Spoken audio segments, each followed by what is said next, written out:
Hey, hello, welcome. And let me play some music real quick. Although you guys can't hear it, sorry. Just for the stream, some intro music. All right, first Oddcast of the year. Here, Mike Keesey, Harley Scroggins. Hey. Hello, hello. Hello. Welcome. Good to be here. Yeah. You know, I just realized that some of you guys are slightly translucent. Oh no. We are? I didn't mean to put filters on everyone. What the heck? Gotta get a different shirt. This one too green. You know what? It's fine. We're just gonna leave it. It's not too bad. It's like just your shirts. It's kind of cool, shimmer. actually. Yeah. Oh. 'Cause there's here, I'll send you guys a link to the stream so you can just see visually like what the heck is going on.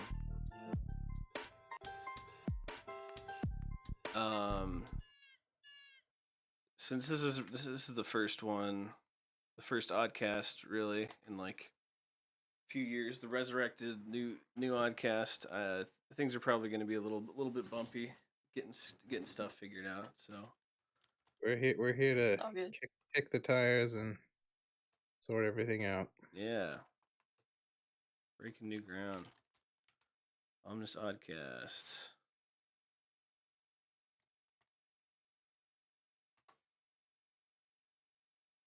All right, if you guys look in the stream channel, you can. There's a link to the Twitch, so you can see what's going on. Stream. Oh, I found it. Yes, I know technology. Okay. Oh God! Wait, don't look. Wait, don't look.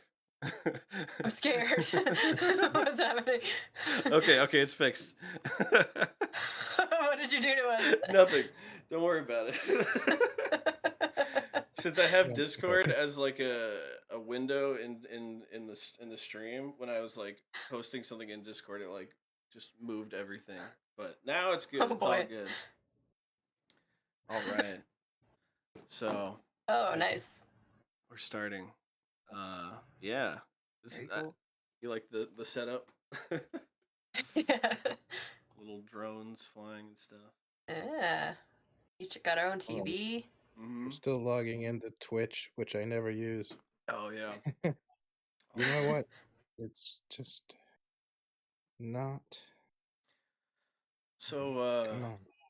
Here we go. Oh yeah, that's quite a shimmer there. Wow. yeah. That's very odd.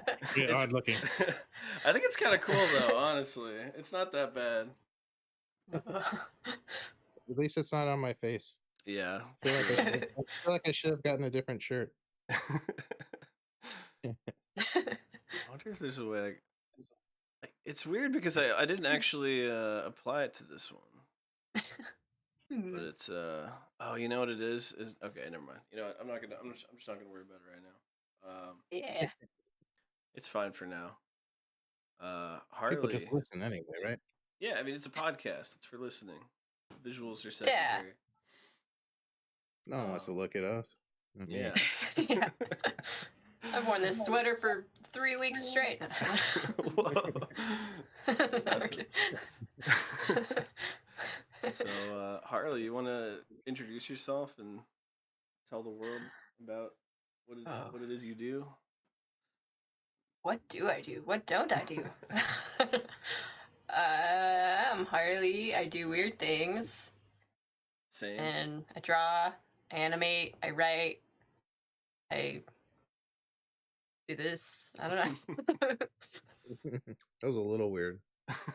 Just a little bit. It'll wrap up as we go along. Yeah. Yeah, we went to CalArts together. Both studied experimental animation. And That we did. Yeah. And you're Still animating. experimenting You to guys this like day. Yeah. Oh, I loved it. My kid who's 12 might go into animation or Oh, something nice. someday. Oh, So very cool. I gotta start Awesome. looking at stuff like that. So Yeah, look into the I got a little time CAP left. program. Mm. CAP CAP, program, what's that stand for? the CAP program, California Arts Partnership. It's like an after-school program they do at like art centers around LA. Ooh, I And you have can, been looking for something like that. yeah, you can sign them up like pretty young, and that's where I learned animation. It's awesome. Highly recommend it. Okay, cool. Yeah, and yeah, Mike Keesey, you Yeah. wanna Hey. introduce yourself as well? Yeah. So I'm Mike Keesey. My day job is a software engineer, but I also do comics. I've got a prehistoric comic called Ooh. Paleocene, Paleocene. which I'm working on the 5th issue of now, and I also shirt site called there we go Pick. Oh, I'm good. nice. I'm glad that still CHYL. reads. Yeah. That's so cool. HYLOPIC. It looks really weird. I should It's just awesome. do this the whole time. This is better. Which has free silhouettes of any kind of life form, and then it's there's a taxonomic thing. So like, if you're searching for any species and it doesn't have that exact species, it'll find something closely related, or you can search within a group. Like you can just be like, show me all mammals, stuff That's like that. cool. It'll show you like, it'll even like show you like the typical mammals, like little crew-like things first, and then get to the weird stuff at the bottom, whales or whatever, humans.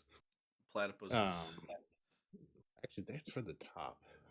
That's because they lay eggs, but they are weird. They are weird. They're the weirdest mammal. It's not perfect. They really should, by all rights, be lower because they have bizarre stuff too, like electroreceptive bills and stuff. But Yeah, and pressure anyway, sensitivity. They're weird. They're really weird animals. they are. I was just watching a video about them because it's like they split off like really early compared to like or the rest of the mammals. Well, Like them and their relatives, echidnas, echidnas, also yeah, known as spiny anteaters. Yeah, Really? or knuckles. They're in their own group, and then all mammals are in another group. Yeah, And yeah, I got to see some platypuses. I visited Sydney once, and they have them at the aquarium there, and they're so cool to watch. They're smaller than I thought, like this Oh, big. really? And they wriggle like fish when they swim, and they have their eyes closed all the time because they just sense everything through their bills. Yeah. They're Yeah, sensitive bills. So they're just like swimming around. Yeah. I always pictured they were like big, like dog size. Well, I think people see them and they think, oh, that body looks like a beaver or an otter or something like that. But Yeah. beavers are huge. Yeah, Yeah. they're big. Massive. Yeah. The platypus are just like little guys. Yeah, I was surprised too, like watching videos of them that their bill, it's not like a duck's bill, it's actually squishy, like malleable. Yeah. I thought that was really Ugh. weird. Kinda Got, like, rubbery. yeah. I don't like that. It looks like the texture of like a dog's nose or something, you know? Yeah, not as textured, but yeah, kind of. Or because they're adapted to muddy water basically, Yeah. where you can't see anything anyway. So that's why they swim with their eyes closed, because their Makes bill sense. picks up, electric signals from their prey, so they sense them that way. Yeah. Well, we've already gotten way off topic. That's all right. Yeah, I don't know. Although it is a very odd mammal, one of the oddest. True. Yeah, it's appropriate for the Egg laying. Oddcast. Another weird thing. The males have venomous spurs on their ankles. I've heard of that. Which is, it turns out, even though no other living mammal has this is actually an ancestral trait for mammals. They can tell from the fossil record. Like our ancestors, way back in the age of dinosaurs, would have had little poison spurs on their ankles, and we lost it. Why? Yeah, the platypus is just the only survivor of that line of mammals that they're had the only one that kept it, and only the males. Yeah, apparently it's similar to like snake venom, or it's like there's a lot of like chemically weird, similar. Since they're such different mammals, they've retained a lot of like more reptile or avian-like traits that have been Yeah. lost in other mammals, like eggs, most obviously, but other stuff too. Yeah. Wild. Yeah. Anyways, animals are fascinating. I want to check out that Yeah. website. The you were the I haven't gotten a chance to look through that yet. I did just read. I just caught up on Paleocene. I read all 4 issues. Nice. Yeah, it's very very cool. Very interesting story of Yeah, I've been lemurs. yeah, early primate. So it's set 66 million years ago. So the asteroid hit, ended the age of dinosaurs. That's about our ancestors a little bit later. For those who can see my shirt, so this is the evolution of humans. It's going back about there, somewhere around there. That Okay, little bit. yeah. So they're actually Yeah. one of like mankind's ancestors Yeah, and species. also ancestral to a lot of other primates, Yeah, tarsiers, monkeys, apes. it's just Um, coincidental that they look like lemurs of yeah, today. well, 'cause lemurs have changed less than a lot of other Okay, primate groups, so they're not too far off from lemurs. But yeah. yeah, um, but yeah, it's a comic book about proto primate ancestors trying to survive in a world where 3/4 of all life has just died out within less than a year, thanks to the impact, and then the asteroid impact also kicked up a layer of soot and ash all around the world, blocking light, Hmm. plants dying off. Most plants that thrive in low light conditions actually did really well, like ferns. There's what they call a fern spike, like That's ferns interesting. proliferated. Maybe, well, they're not plants, but mushrooms too, maybe, but they don't show up in the fossil record Hmm.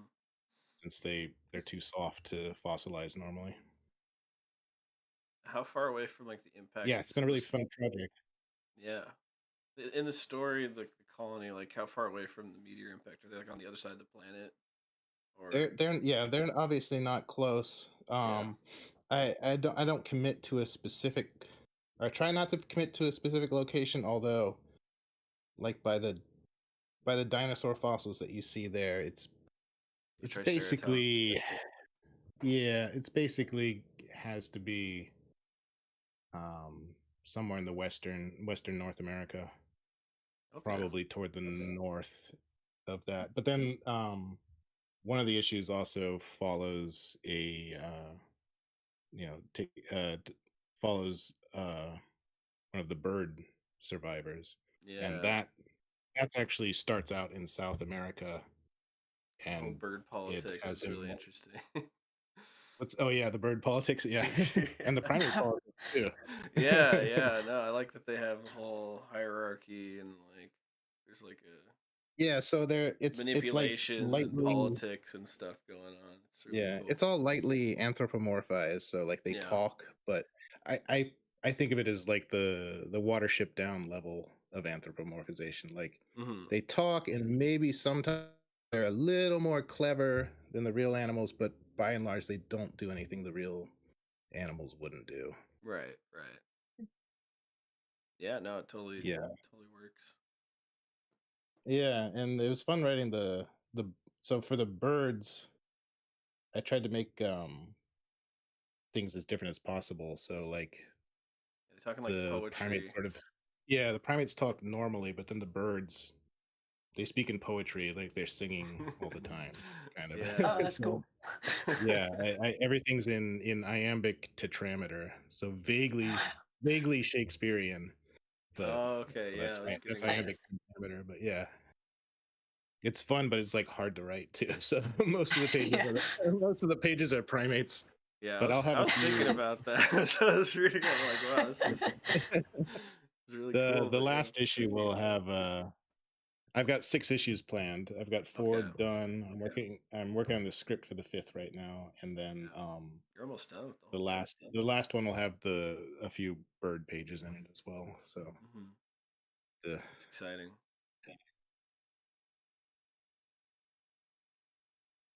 Yeah. yeah, it's been a cool project. Yeah, that's awesome. That's how long you been working on the comic since I Thank remember you you. working on it in the class that we took together. Yeah, think I think so. I think I did like the first version of the first issue back in like 2016, something like that. Yeah. Although actually, it like the idea goes back a lot further.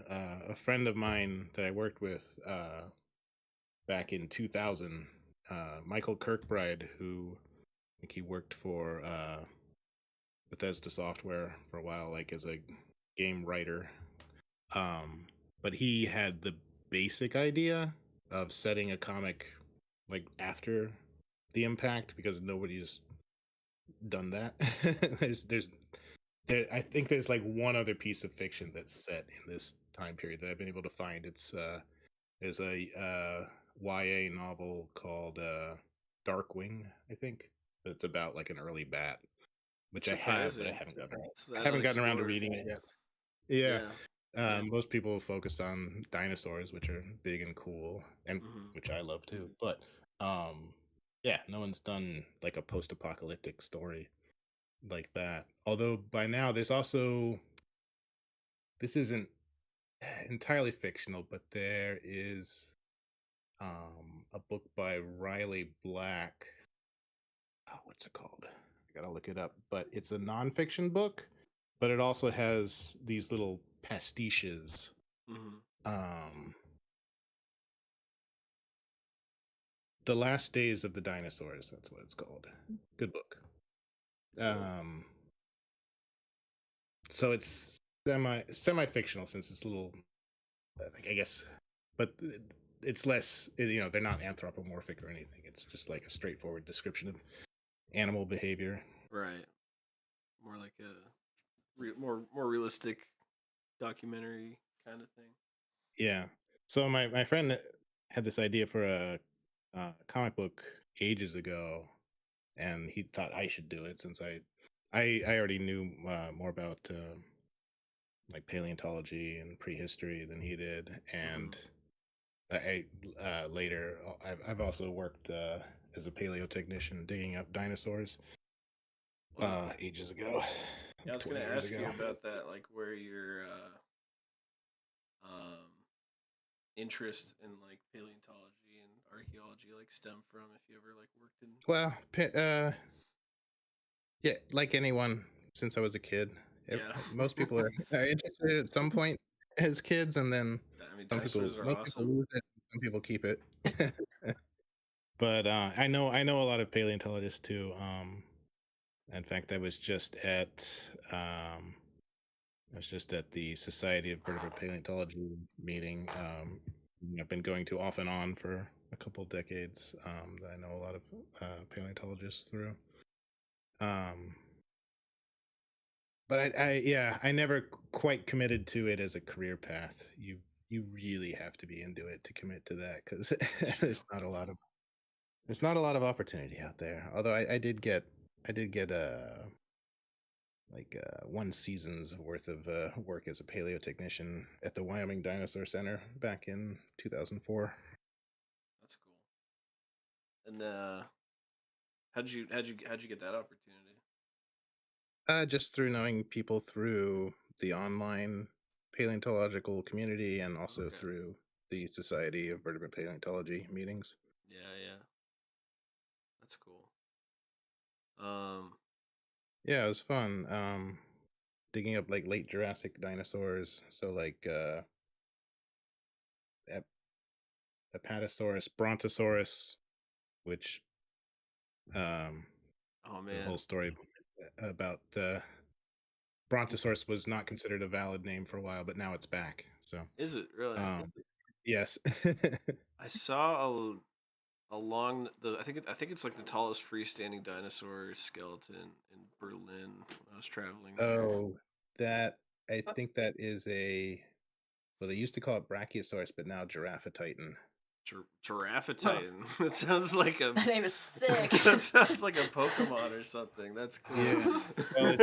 Well, it was originally considered if it's the one I'm thinking of, it's originally considered the an African species of Brachiosaurus, which is originally known from North America, but they later sort of figured out that they're not as closely related as they thought, so it got a new name, Giraffatitan. The Titan giraffe. Yeah, so actually, most of the time when you see Brachiosaurus, like in Jurassic Park or something, it's actually based on Giraffatitan. Interesting. But they're still pretty close. Yeah. Similar species. Harley, I was gonna ask you about the Santa animations. Did you make did one come out this? Yeah. It did. I was meaning to ask if it had come Missing out. out, man. I need to check it out. Yeah, every year I make a Christmas one, and then I scrounge around for that one weird week between Christmas and New Year's and make it like follow-up New Year's special. There's a follow-up New Year's special too? Yeah. Oh my god. Yeah, every Christmas special has a follow-up New Year's special. It's kind of like a tag at the end, basically. But yeah. Cool. Yeah, I just I wanted to catch up on what you're like what the animation you've been up to, and then I just like binge watched the whole Santa playlist. Yeah. And it was really good. That's pretty much all I've been putting out on YouTube recently. But I come out of the word work once a year with an increasingly unhinged Christmas special, and I love it. Yeah, I like how the lore is just evolving with Santa, like, and his elf and the creepy goat, and there's like what's the setup in you? What's creepy about the goat? They're like in the Matrix. Yeah. That was, I think, my favorite one. Maybe second favorite. But yeah. You know, I realize now in retrospect, I really should have like shared your guys' art with each other more before this. Yeah, I want to see where can I see it later though. Yeah. Oh, it's on YouTube. It's on YouTube. Animation. Yeah. Also, if you look in the Discord channel, Animation Station, I think I posted a link to it like a week ago or something. Oh, nice. If you scroll up a little bit. Yeah, there's a whole playlist. This year was the 9th one. That's awesome. Which means next year's gonna be a doozy. Oh, the 10th anniversary. Big decade celebration. Yeah. Yeah. Yeah. It's Rumor really cool. has it could be the last one. I don't know. No, it better. I don't make the rules. You do. I only do what goat commands me to do. Oh, I see. I'm but his vessel, a humble vessel. So what's the setup in the? Since I haven't seen them. Yeah, I can give you a little bit of a rundown. Basically, Santa fights Godzilla, and then they're like. Is this a normal size Santa, or does he get big? He gets in a Santa mech that's like Godzilla size. Yeah. Yeah.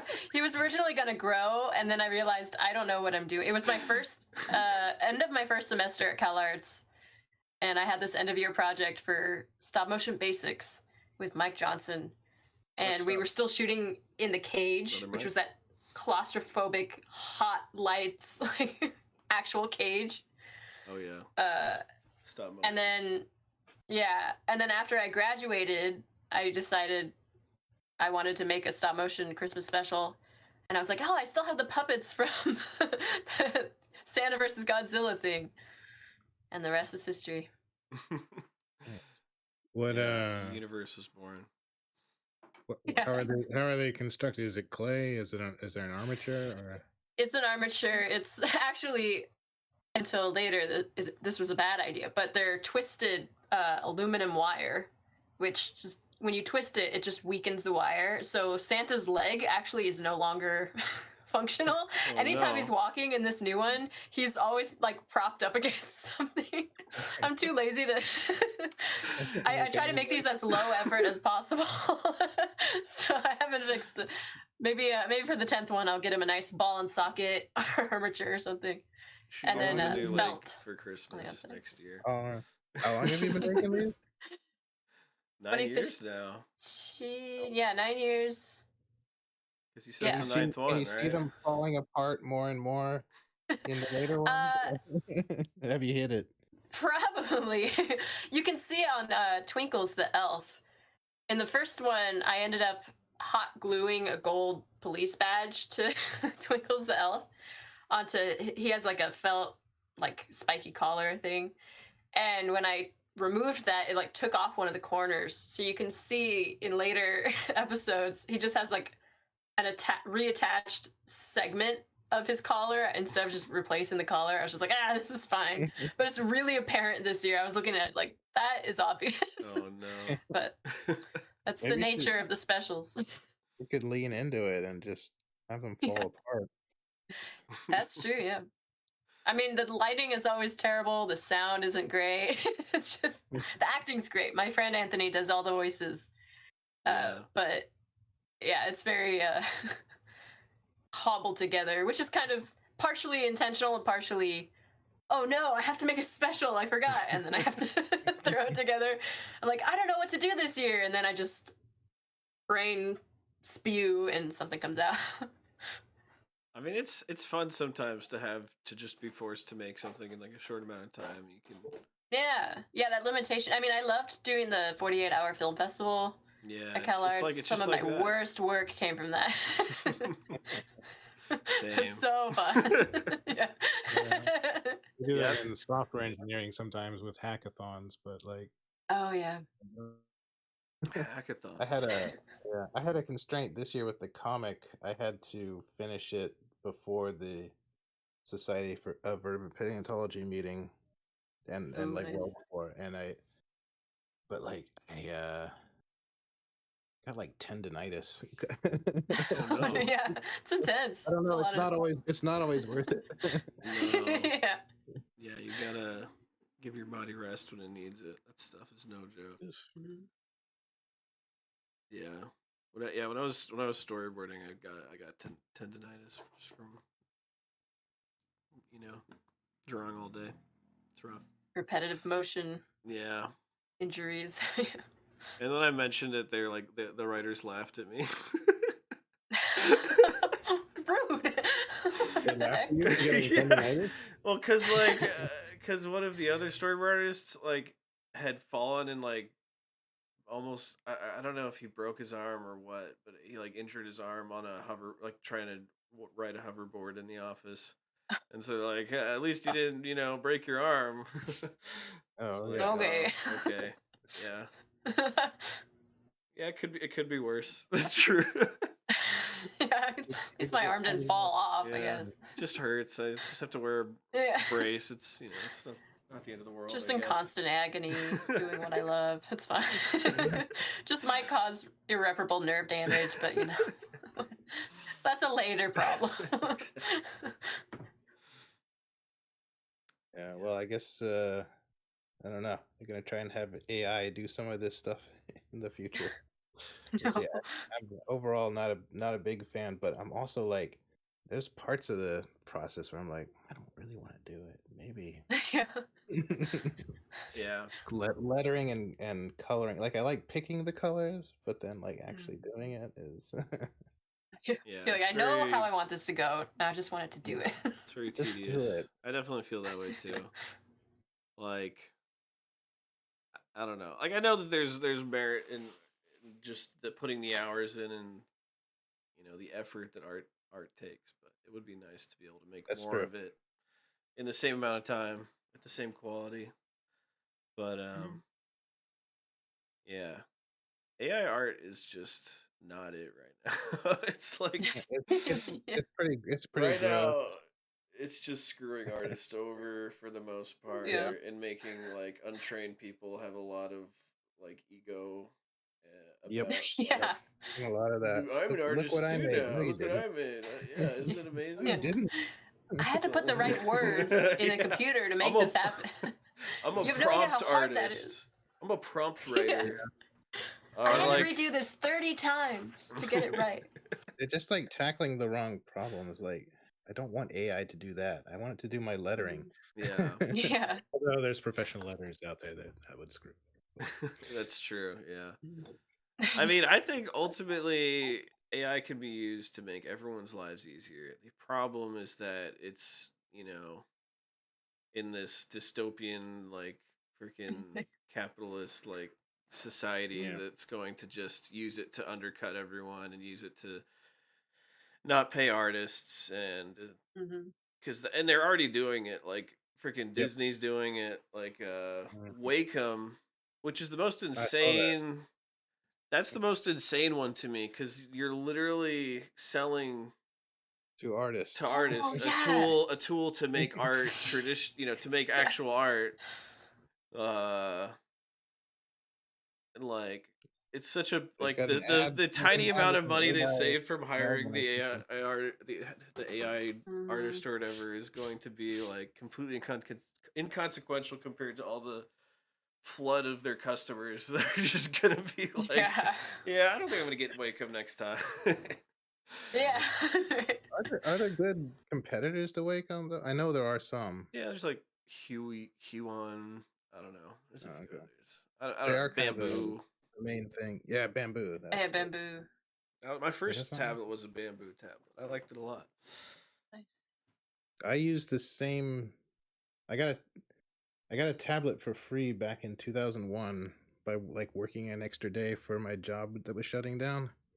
Nice. And I used that for a really long time until like the drivers stopped working. And then after that, Oh yeah. I found a hack that I could have kept it working, but I actually got another almost as ancient tablet instead. And the hack worked for that too. But yeah, they don't maintain the software drivers for anything Really? They're not online? over. No, somebody like has like a GitHub repository that you have to like download and do all this stuff. Still worth it, but Yeah. it's way cheaper than buying a new tablet. But So true. Yeah, man. I have a tablet, but I just haven't been using it lately because I've been doing traditional art.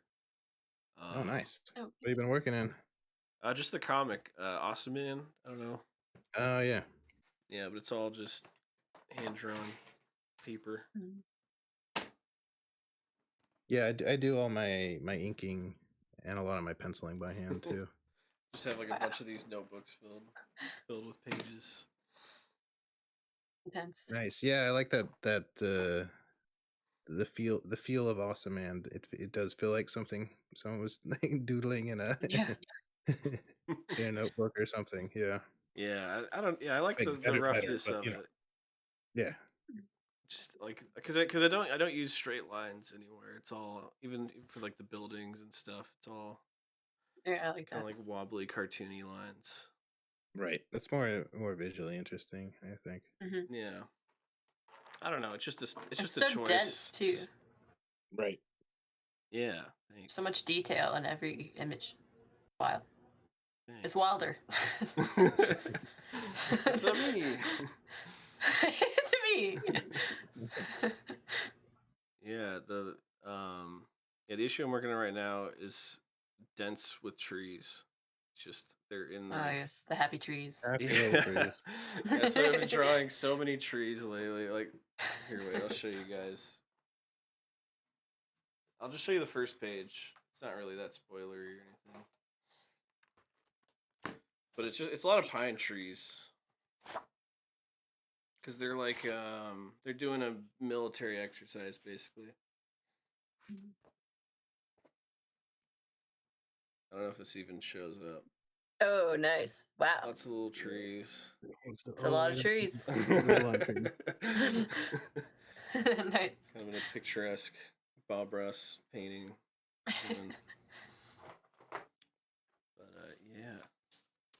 yeah, I wanted to I guess I wanted to talk about comic making process a little bit, just because that's what I've been doing, and Yeah. So we met, Wilder and I met in a comics class Oh, nice. right near where I am right now, Jim in Higgins. Eagle Rock.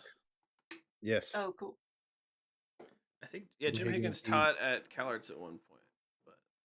Huh. I missed his class, so I Yeah, took it later, like and after CalArts at a gallery.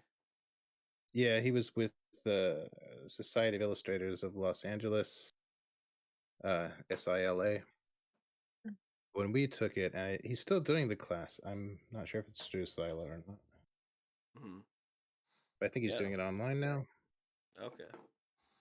Yeah, I also took his second class. So the first class you're supposed to make a mini comic. Yeah. I've got mine here. Oh, nice. Hard to read, but Pleistocene. So it's set a little later, like cavemen kind of stuff. And then he had another class for long form comic writing where you would plot out a graphic novel or a series of comic issues. Yeah. See, I should have taken that class because that's what I wanted to do. But It was nice. It was it was really like a writer's workshop. Like you yeah. don't I forget if I think we might have done like a little bit of character design, but it was mostly just writing Hmm. and not writing like the full script or anything, but like the treatment. Actually, writing the proposal, Hmm. like with a summary, like a page per issue in my case or something like that. But I think everyone else did graphic novels. Yeah. Yeah, that probably would have helped because, like, I mean, I had like I had like a plan, you know, for moving forward with the issues, but I also I don't know. I like the process of discovery, like while I'm making art. Right. So sometimes, so like I'll have like a general, I have like an idea, and I'll have like an arc and like a plan of where it's gonna go and what potential like cliffhanger it could end on. But like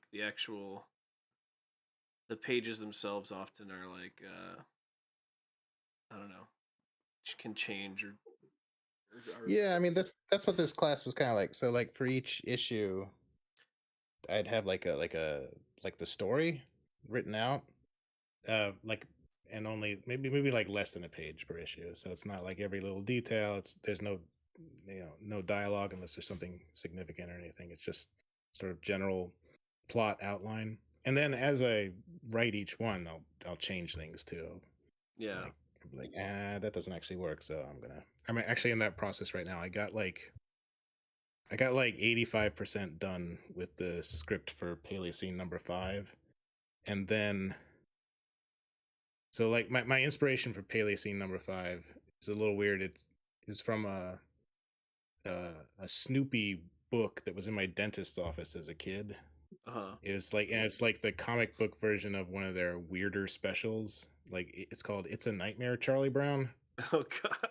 and it's just the plot of it is just that like I forget, like Snoopy eats too much and he has this nightmare where he's a sled dog, and the other dogs all bully him, and then it's at one point he just snaps and like turns into this vicious animal and like starts leading the sled dogs, but then they fall through thin ice and like, he wakes up. Oh my god. But it was just so weird to see Snoopy like all like you know. Snoopy But goes feral. yeah, I later realized, I didn't know this as a kid, but I later realized that it's directly based on Call of the Wild by Jack That London. makes sense. So Oh, okay. I got like 85% done with the script, and then I was like, you know what, I should probably read Call of the Wild. And I did, and it was awesome. And now I'm like, I think I need to rewrite it. It influenced the Based story. on some ideas from that. Yeah. Yeah, I've been kind of feeling that way similarly about a point. And because I got the whole thing penciled and inked and well, not inked, but like the boxes and are drawn and the lettering's done. I've been like, That's the weird thing about like the it's like comic process. Like, nagging thoughts. you can change stuff at any point. Like Yeah, until it's I mean until it's out there. Even after it's out there, like I'm still even after that, yeah, I did the first issue of mine twice. yeah. I Oh, nice. redesigned all the characters. Yeah, I've been thinking about going back and redoing some of issue 1 of Awesome Man because I made it in 2019 and like I made it in that class or Yeah, that was in 20. We did the class in 2017, I think. It's a while ago. yeah. Let me Yeah. check here. I don't think I actually finished the comic until 2019 though. I like got it I started it in that class in 2017. And then I had the idea for Yeah. Ozyman has been in my head since freaking high school. By the way, only 2 people finished their comics in that class on Really? time. Yeah, I was not one of them. I almost did, but there was a problem with the printer. So like I showed up on the last day being like, oh man, I don't have my comic, and then only 2 other people were there. Yeah, Okay. Oh, no. Not so bad. it's hard to finish a comic. And it's hard to print a comic. Yeah. If you haven't, if you don't even haven't, I still haven't really printed a comic like professionally. Like I've only done zine style, like at like Kinko's. Just Right.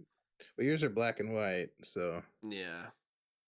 So it's okay to do it like that. Yeah, I've been wanting to do an actual printed run or because I have 7 issues now, so I could do. I was gonna do it like issues like 5 of them together as like a volume, because the story I still have. There's still so much left that has to happen, like at least for the arc that I imagined. What's going on right now? The conscription to Earthsec. I don't know. I have you guys read Osaban, or I know you're I've read the first issue, I think. yeah. I may not be caught up with like the latest. Oh, that's okay. I read the last issue. Just the last Most one. recent, not the last. It must make so little sense out of context. I figured it out. This guy's just split into 3, and then there's some weird. Someone lost a leg. Yeah, someone lost a leg. Some crazy. This lady's scared for some reason. Some big giant roided out hobos fighting a bird. Yeah. There's an underground city. I don't know. Oh yeah. I pretty much got it. There's a reptilian city underground. Yeah. I was remembering. Hey, I was Aaron's looking in the through. chat. Welcome. Oh, hello. In August. What was I looking through? I was looking through one of maybe your YouTube channel. I don't know. Yeah. And remembered the final that I think you and Ben Riker worked on. The Awesome Man. The 2 of you. Yeah, and you had Awesome Force. Brian Smee was the candy guy. Yeah. Or something. Yeah, Brian Sugar Fiend was great. Yeah. Tyler the teddy bear. Tyler's perfect as Cuddles. Just this raging, he's so intense, maniacal teddy bear. Oh man, yeah, that's totally non-canon now. That version of Awesome. Oh man. Or it's just let's just say it's a different universe, a multiverse. The multiverse is gonna collide. It was just up on the bandwagon. There's a lot of different versions of the character that I went through, because I don't know. It's this latest version is the canon one for now. Is that more or less the same as what was in the class? I think so, right? Yeah. I mean, it was in the first issue. He just gets his powers and fights a snake monster, and right. He turns a cat into a guitar. Yeah, and then like he turns it back, and then that cat becomes Laser Cat later on, which is fun. But yeah. Anyways, spiraling consequences of random uses of his powers. Yeah, it is. Yeah, it's he's not psyched about it. It's all just like an ever like it's just a horror show basically. Like things just get worse. He's a guy who just wants to live a simple life. Yeah, he just wanted to. He was happy with his his shitty job. Playing video games. So he just wanted to live a simple life, but no, he's forced to Be awesome. He's forced to embrace the world, I guess. The Deal with hero's journey. all the craziness that ensues. And he's like, he's resisted at first, but then he like starts to embrace it, and then it just gets worse. After he embraces it, it doesn't get any better. Because he just gets more wanted levels, basically, and eventually they send a Meritron after him, and the comic takes place in the future, so there's like more crazy tech stuff. But a Meritron is like a patriotic, nuclear powered, like Hulkbuster, Iron Man robot kind of thing. Got it. Yeah. Or like those things. What are those things from the X-Men? Sentinels. That's it. Yeah. Not enough of a comics geek to know. Yeah. I mean, Sentinel. Some Sentinels are pretty OP, but yeah, Meritron is busted. He's just like a one unit army, basically, and he's usually deployed in like wars and stuff overseas. So it gets crazy. But we could talk. We should talk about other stuff because yeah, it's cool though. Yeah, this podcast is sponsored by A Meritron. A Meritron by Omnis. By myself.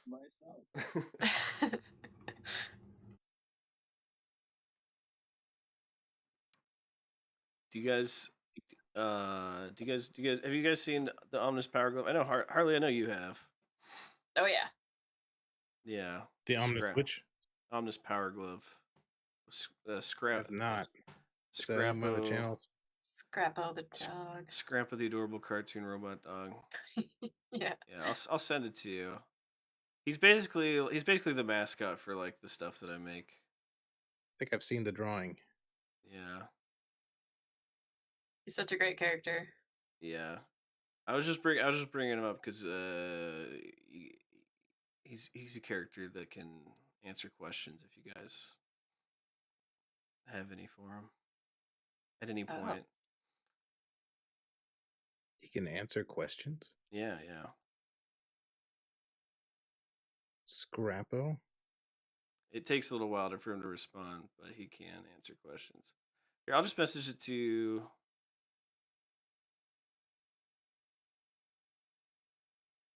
Yeah, he's a sentient AI. Oh god, why is UC playing? What is that? We can't hear it. Technical difficulties, everyone. No, I'm not. Well, it is the inaugural pre-launch. Oh no, I just realized I messed up the... Okay, there we go. It should be fixed.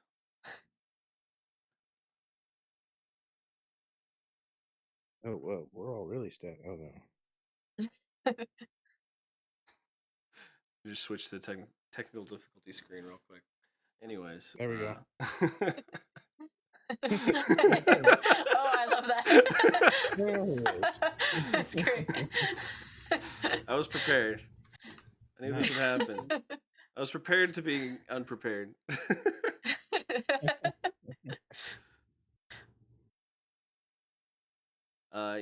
Let's save Scrappa questions for later. Let's not worry about that right now. I love creative technical difficulty screens or 404 pages or stuff like that. Yeah, I want to have a musical sting. There's a good collection of ones from The Simpsons. Oh yeah. Those guys are always good. Like... Kent Brockman drunk or something. Yeah.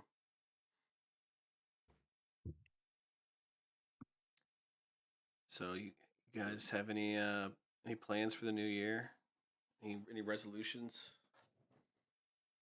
So many. The most.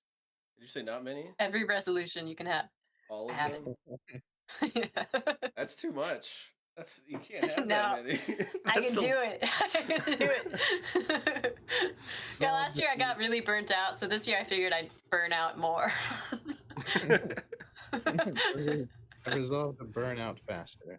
Yeah, like a dying star. I guess that's Yeah. slow. I don't know. It's Apart kind from the of usual health-related stuff, I resolved to get Paleocene number 5 let's done or mostly go. done. Yeah, that should be enough wiggle room. These That's usually take me that's. about a year to do, but So you've been in putting between out, other stuff. yeah, you've been putting out an issue a year.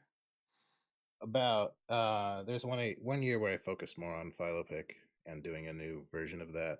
Mm-hmm. So Makes and sense. it's number 4 took a little longer because of that. But yeah, I think 2020. Basically an issue actually. Actually, I think it's still an issue a year, even with that. So there we go. Not too bad. Nice. Yeah, I mean that's still impressive, fully colored and like balancing. Yeah. One A one thing day that job. helps is that I limit myself to 22 pages an issue. Yeah. So, which is harder in the writing phase, but then Yeah. saves work later. So right now it's always a struggle. Like this plot point's not fitting. You just get rid of it. Okay, good. I really need that, did I? Axe it. I have a friend who's working. My friend Gage Ullman is working on his comic The Flesh, and he doesn't do this, so he's always like, "I need another page here, and to really get this." And like, I don't want to do that. That's what I do. I can't like for issue 4. It was I was gonna have it be like each issue would be like around 25 pages, and then issue 4 I got to 25, and I'm like I still need more room to get to the cliffhanger, and Now, then do you I kept adding do you another. write as you draw, or Yeah, I'll do dialogue and stuff as I draw. Yeah, I'll write little speech bubbles in pencil. But what I'll do is I'll like go over them like at 3 times pretty much, because like um when I'm inking I'll go over the dialogue and maybe change some things, and then when I'm doing lettering, because I'll just it's kind of unnecessary. I do hand lettering, and then I go back and digitally just redo all the lettering. Just to make it a little bit cleaner. But interesting? in that stage I usually do some editing too. So I yeah. actually do I do something a little like that. The Like the my pencils include the dialogue just so yeah. I know where to leave space for the balloons, but then I'll come back later and do them again. Yeah, you gotta space it out. Figure that stuff That's out. the hardest part for me is like frame composition. I remember when we were Yeah. in Jim's class, like he was constantly telling me, "You got to zoom out more. You got to zoom out more." I You feel know? like someone needs to tell me that. I think I tend to zoom in a lot. I need to remember to like pan out more. Yeah, yeah. Show me more of this, and then yeah, Or the world. where to put the balloons, how big they should be. Yeah. Drawing them is actually really hard. I got a great book, by the way. Yeah. See it. Yes. This is my comic shelf up here. Nice. But Yeah. the Essential Guide to Comic Book Lettering That's by Nate awesome. Piekos. He's a professional letterer, and like he goes into like every detail, like setting stuff up in Illustrator, like tweaking, like your balloons, they're supposed to be like ovals but a little bit more square and stuff like that. He's got just the nittiest grittiest stuff. It's great. It's been so useful, like, and now I can see, like, when I started doing this, I think like you do, just drew the balloons as part of the while I was inking. Yeah. Yeah. Which is fine too, but like I started doing it, the way I guess more mainstream comics do it, where it's on a completely different layer and stuff like that, and You just leave like space the for the it. difference in how it looks across the issues is quite noticeable. Yeah. Even though I'm not, yeah. Anyway, it's a great book. Like there's just so much, so many details that you don't even think about when you're like reading comics. Like, oh wow. Yeah, that's something. Like Yeah, that's where something to I do need where to to. do the line breaks, everything like that. I think it's definitely something I could work on because I don't have any training in lettering. I just kind of winged it and figured it out. Yeah, but your comic, like the aesthetic, it kind of fits to do it all together, and like sound effects. It's still like I think often Oh better in yeah, any case to do that as part of the art. Although I don't know. depends on the sound effect. Sometimes I'll use if I draw like a cool sound effect, I'll keep it. But sometimes if it's just letters, I'll just still do the digital lettering. Yeah, it's hard to decide. And then I also some people have translated my comic too, so like having that stuff in another layer is handy sometimes too. Yeah, But definitely.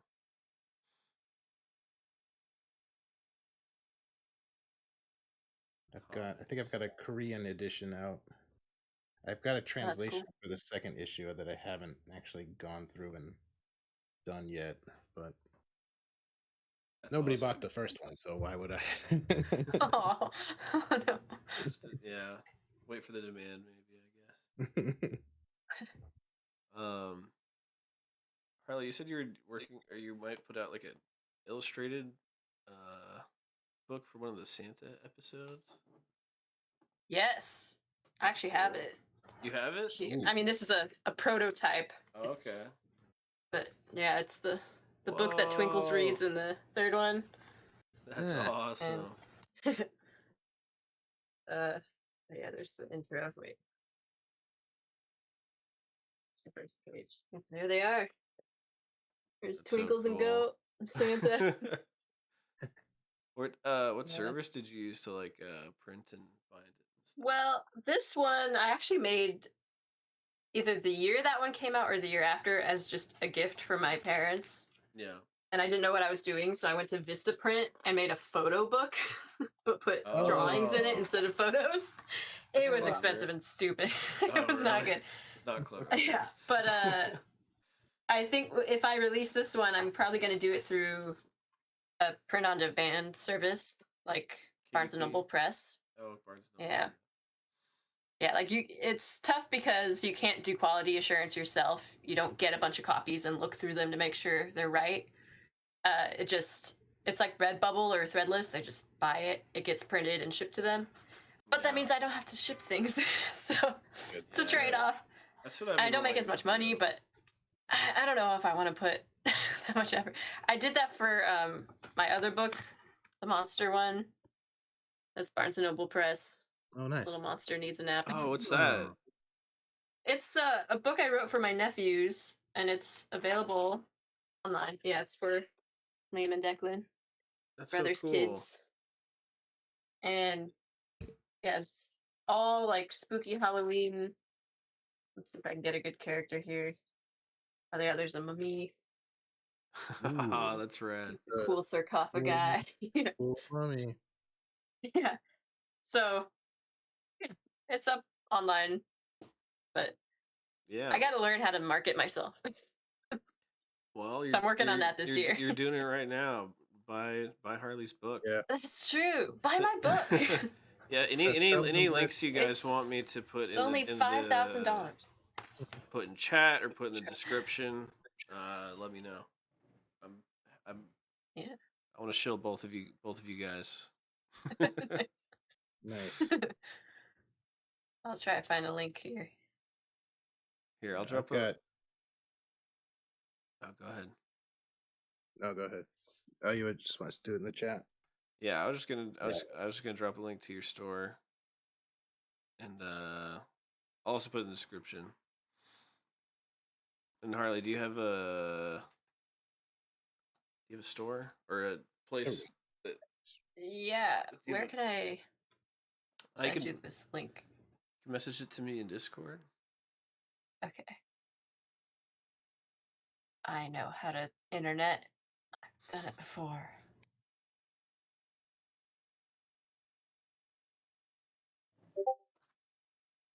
I guess that works.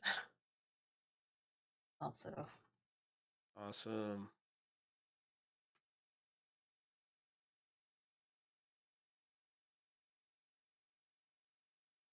What's it like working with? So Barnes Noble Press, you sort of what do you design it in? Like InDesign or?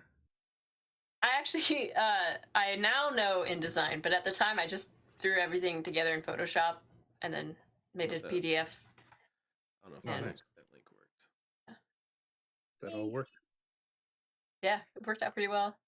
There we go. One issue that I've noticed, because it's print on demand, you can't do quality assurance, is that all the pages that are full color, often they'll cut them wrong. So like I do the bleed and everything, I make sure it's the right size, but they'll just cut them a little bit off, so there's a bit of a white edge. So I got around it by just making a border to go around everything. Oh wait, I can't see myself. Hang on. Where am I? Oh, that's clever. Oh no, I'm so lost. Oh, I'll hold it up and hope that yeah. Oh, there we So Do I that. got around it doing that. That makes sense. Yeah. Yeah, doing bleeds and stuff like that, like, is just asking for Yeah. trouble. I feel like I Yeah. yeah, for my comics, I've been using Comics Wellspring. They specialize in comics, so they've been cool. pretty good. Like they understand it. Do they do print on demand, or do you do the I think mailing they've and just everything yourself? I think they've just added something. They just added it. Really? I think you That's have to cool. like order 25 issues or something, and then they'll just keep it on file and actually do the shipping and stuff too. I haven't used that yet because I do all my stuff through like Kickstarter campaigns. Yeah, Oh, yeah, that's cool. yeah. I I remember. thought about doing a I remember Kickstarter. seeing that. And I wish I could have afforded it at the time, but I thought it was awesome. Oh, yeah. You're doing Kickstarter. I shared the link a few times, I think. Oh, thanks. Yeah. What was that? What was that process? Harley, did you say you did a Kickstarter, or you're gonna do a Kickstarter? I've thought about it for the Spirited Specters series I do on Mhm. YouTube. I have a pilot in my brain, and I would love to make like an 11-minute pilot for a Yeah, potential series. that would be So awesome. I don't know, maybe one day. Good idea. It is, yeah. Doing a Kickstarter is a lot of work. But worth it if you get the funding to finish the project. Yeah. But it is a lot of work up front, especially making the video. But if you're making a video project, that's probably easier since you Yeah. probably got some of it. Yeah. I was thinking about doing a Kickstarter for getting Awesome Man printed. I was actually thinking of getting it set up and then like announcing it today, but I was like rethinking it. I think I might just do print on demand instead. Well, the Just nice thing about Kickstarter is like you set your goal, and then yeah, if you don't reach it, then you can always do print on demand after that. Of that's course, you've true. wasted the time putting the campaign together. But Right. yeah, mine have always got there, but it's always like some of them have been like this last one was a nail biter. Like Oh, was it people close? like bought in at first, and then like the middle was like dead. I was like, oh man. That's what And I've then always heard. It's like the beginning and toward the the end, end there was is where like, you get oh no. the most donations. And Yeah. stuff. Yeah, I think I'm just intimidated by it because I'm like, I don't know. I'm confident in like the comic and the story and everything, but I'm like not super confident that it'll get enough traction and get enough attention and you know that it'll get enough people interested. Yeah. One Um, nice thing about Kickstarter is that they do promote the project a yeah, little bit. yeah, that's true. It It's does not help with the it's promotion. not a lot usually, but it's yeah. It's something. I've done an Indiegogo campaign too, and they're good. That was nice too, and actually I kind of liked how they do rewards better. Oh yeah, Of course, that was a lot. Yeah, but they don't. I don't think they promote as much. yeah. And actually, I think I haven't checked into it, but I mentioned Comics Wellspring earlier. They've partnered up with another service, but I can't remember the name of it. But like another crowdfunding service. Okay, that's cool. Yeah, I know. Global Comics also. That's where Awesome Man's currently hosted. They were talking about implementing a new print on demand service. I'm not sure if it's actually available yet or not, but that's another option. Print on demand. Yeah, I will say I have not done print on demand, and as a result, I have a ton of of issues on hand. Oh, really? Well, hey, what I I mean, need to do. the good thing about that is it's like a motivator to like go to, conventions and stuff, and Yeah, that's another resolution for this year. yeah. I did at the Society of Vertebrate Paleontology meeting last year. It was my first time working at a booth and selling some comics there. So I got a little bit of experience doing that, but Yeah. I need to hit up some of the local cons. Yeah, I It's still like transporting it all the way. This was in Ohio, where Yeah. you are now. Well, That's right. but Yeah. Ohio. yeah, it was in Something Cincinnati. in Ohio. Okay. It's in a new city each year, but this year was Cincinnati, or last year. Damn, I should have gone. I missed out. Comic-Con But convention. well, it's not. Yeah, well, this is a paleontology thing, and it's Oh, okay. it's very technical and very dry for Oh, okay. anyone. Gotcha. It's all scientists revealing their latest findings to each other, often Yeah. before they're published. I mean, that's still Yeah. pretty cool. Behind the scenes. Pretty cool, but it's like very dry. If you're actually sitting through the talks, like most people would be like, even yeah. I mean, me too. Actually, sometimes I'm like, what? The Prezygepa, what? And have you heard those realistic dinosaur noises they put out? The ones for T-Rex. It sounds like almost like a turkey call, like a guttural kind of like. Oh, I think I have heard one of those. I don't know, but Have like, have you seen like geese in the Prehistoric distance? Planet? Yeah, have you seen No. Prehistoric Planet on? It's like miles better than any other. Does it actually thing give like them that I've seen. feathers? Yes, yeah. So I actually know of some of the people involved on that, and they just did an amazing job. It's like Yeah. is that the David Attenborough? That's the David Attenborough. Yeah. It's on I Apple just TV Plus. I just start getting annoyed now when I see dinosaurs that should have feathers without them. Like, I know it's not new information anymore. Like it's been known about for like decades. Like there's really no excuse to keep making them look like the Jurassic Park dinosaurs. There's no reason. It's just hardwired in our brains. Yeah. Well, big lizards. There's always two. There's the pop culture dinosaurs, and then there's the actual animals, and like they're never very the same. Yeah. The pop culture ones always like kind of lag behind the actual research, but then go off on their own weird. Like velociraptors are only the size of dogs. Like there's bigger raptors that are like the size of the ones in the movie, but velociraptors are like little dogs, like, which would still be terrifying, to get hunted by a pack of. No, I think so. There is a kind of a story behind that. There was a popular book put out, I think was it late 80s, Predatory Dinosaurs of the World by an artist, Greg Paul, and he synonymized a lot of names, which means, like, he said that Velociraptor and Deinonychus were the same thing, and Velociraptor is the older name. So Michael Crichton, I think, consulted that book, as did the people working on the movie. Oh, okay. So it's just an honest mistake. And so they it's actually Deinonychus. Yeah. But then they made it even bigger. Like Deinonychus, so Velociraptor is like, I don't know, coyote sized or something. Yeah. And then Deinonychus is more like wolf sized, but then they went ahead and made it even bigger. Yeah. But then while they were isn't there like Utah raptors or something? Them, they found one that was like way bigger. So it's like, okay. There's big raptors. Utah raptor. That could happen. Yeah, Utah raptor, yeah, that's cool. All those different sizes. But they would have looked nothing like the Jurassic Park ones. Like yeah, they'd be covered in feathers. They'd be making bird sounds. Yeah, the ones in Prehistoric Planet are really cool. They have like little wings. They don't fly, but they're like jumping around cliffs, and they kind of use them to like I like to imagine them really colorful, Uber. like birds too. You know, like Yeah, all sorts of different birds. crazy displays and stuff. Like all we really we just all we see is the bones, like the flesh and the feathers and the Yeah, there's scales and been everything. We don't know. in paleo art, there's been kind of a movement toward doing more of that, like Yeah.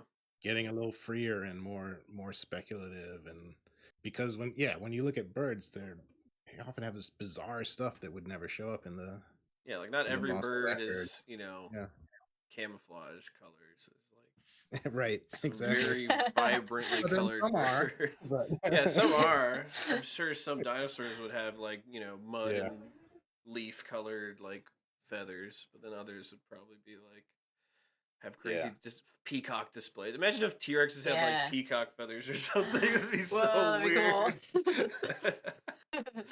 that'd be There's a great gnarly. moment in that series of they like do a mating dance. He's like wiggling his arms. Carnotaurus, yeah. Yeah, if their arms were just for like doing like mating dances and These silly stuff. little, Yeah. little arms and That's plastic so color under funny. there.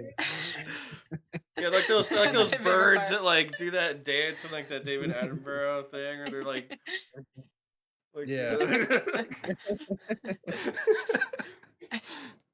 I bet dinosaurs did silly stuff like that. I mean, they probably had Sure. all Had sorts to. of really interesting behaviors. Yeah, I mean, there are so many different kinds. Some of them had to be sillier. Yeah. Mm. Yeah.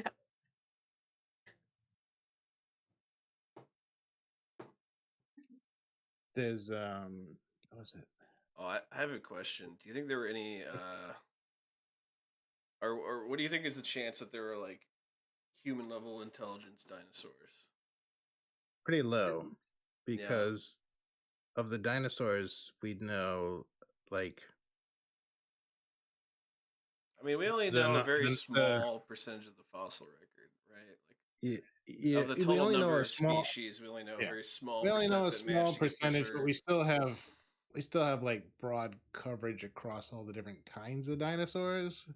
Right, right. But from what there's a general trend that whatever was really smart in the Mesozoic today would not be that smart. Like you can see it in mammals too.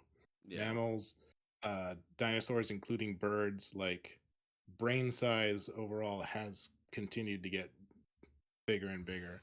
So like there's nothing, even like the smartest Mesozoic dinosaur would not be on the level of like a raven or something like that, You don't think so? which are pretty smart. Like, but yeah, I think as I far think as like, it's at least a possibility, just because it's a like cool idea that I started to play with before. Like when I was a kid, like I started to like draw something where like there were intelligent dinosaurs, but they saw the asteroid coming and went to Venus or something. Yeah, went And then underground or something. Yeah, crazy Actually, what would stuff. make sense is if they went into the Earth. Yeah, Because that's the underground. best way to Ooh. survive. That's actually the best way to survive the asteroid. Go Yeah, deep underground. Underground dinosaur cities. Be a whole Exactly. civilization down there. That would be a fun idea. There is some newer, so like there's this idea of like intelligent dinosaurids has been around for a while. I think the first person to sort of play with it was a paleontologist named Dale Russell, who came up with this thing called the Dinosauroid, which is this very The reptilian looking based guy. on a dinosaur called Troodon, or back then it was called Stenonychosaurus. But Yeah, it's like the brainiest dinosaur or one of the brainiest dinosaurs from the Mesozoic, but sort of this reptile-looking thing. Although now we know that it was a feathered dinosaur. But there's been some people playing with the idea. Since then, there's an artist named Memo Kosemen who's done some cool stuff with more like avian-like stuff, avian-like sapient dinosaurs. that's interesting. And yeah, being more avian, it's not always. They're not like standing upright like us. They've got like the dinosaur posture with the horizontal back, or more bird-like posture too, with a semi-horizontal back and standing like that. Yeah, So yeah, those are interesting. The T shape, kinda like the body and the legs. I was gonna say something, but I just totally forgot. I totally blanked. Shoot.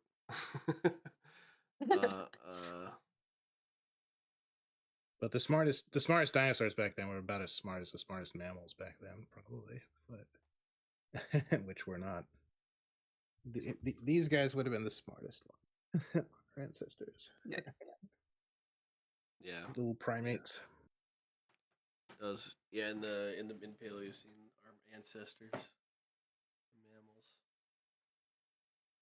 I guess you could tell because of the brain cavity size from the skull. I mean, that's all we have to go on. How big was the brain relative to the rest of the body, given how big it is? But like, I mean, this stuff is really loosey goosey. Like, yeah, I mean, they've been gone even with long. modern like living animals. Like, is a raven smarter than a dolphin? Yeah, I mean, pilot whales how do you judge have that? a higher like neuron count and brain size than humans. Right. There's something called encephalization quotient, which is sort of used as a proxy for it. But like, the other weird thing is like birds get away with having less brain than mammals. Like it doesn't work for them. Like their brains somehow, they can have just as complex behavior with smaller brains. Ravens are scary smart. They are. Like they're so smart that it's sometimes like watching videos, it feels like it's just like a human like remote controlling them or something. Like, well, birds aren't real, right? Right? Yeah, they're just government drones. We all know. That is one of the conspiracy theories I don't subscribe to. That and flat Earth pretty easy. Just like... We've all. I mean, I've eaten chicken. It's real.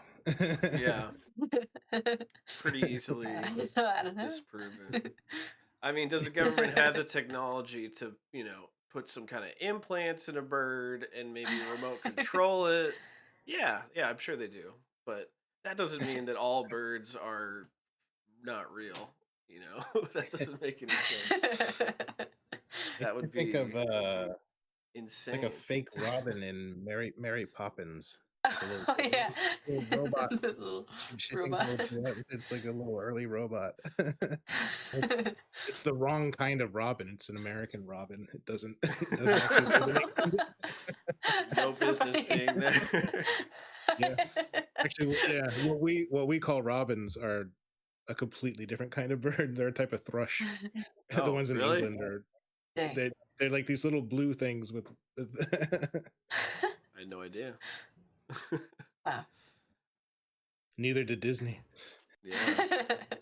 Maybe Mary Poppins was like helping some American family out, and then the bird accidentally got caught in like her wormhole when she went to England because she sensed another family in need.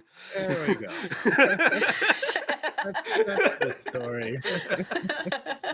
That was an explanation. It's not a plot hole. Yeah. They just didn't have time to, they just didn't elaborate on what she was up to before the movie started. It's all good. I wonder if we'll ever get to the point where, like, we can figure out linguistically how to communicate with animals. That's a really interesting their dialect. Subject. Well, have you seen that movie Arrival? I thought you were gonna say Up. It's a good movie. Oh, have you seen Up?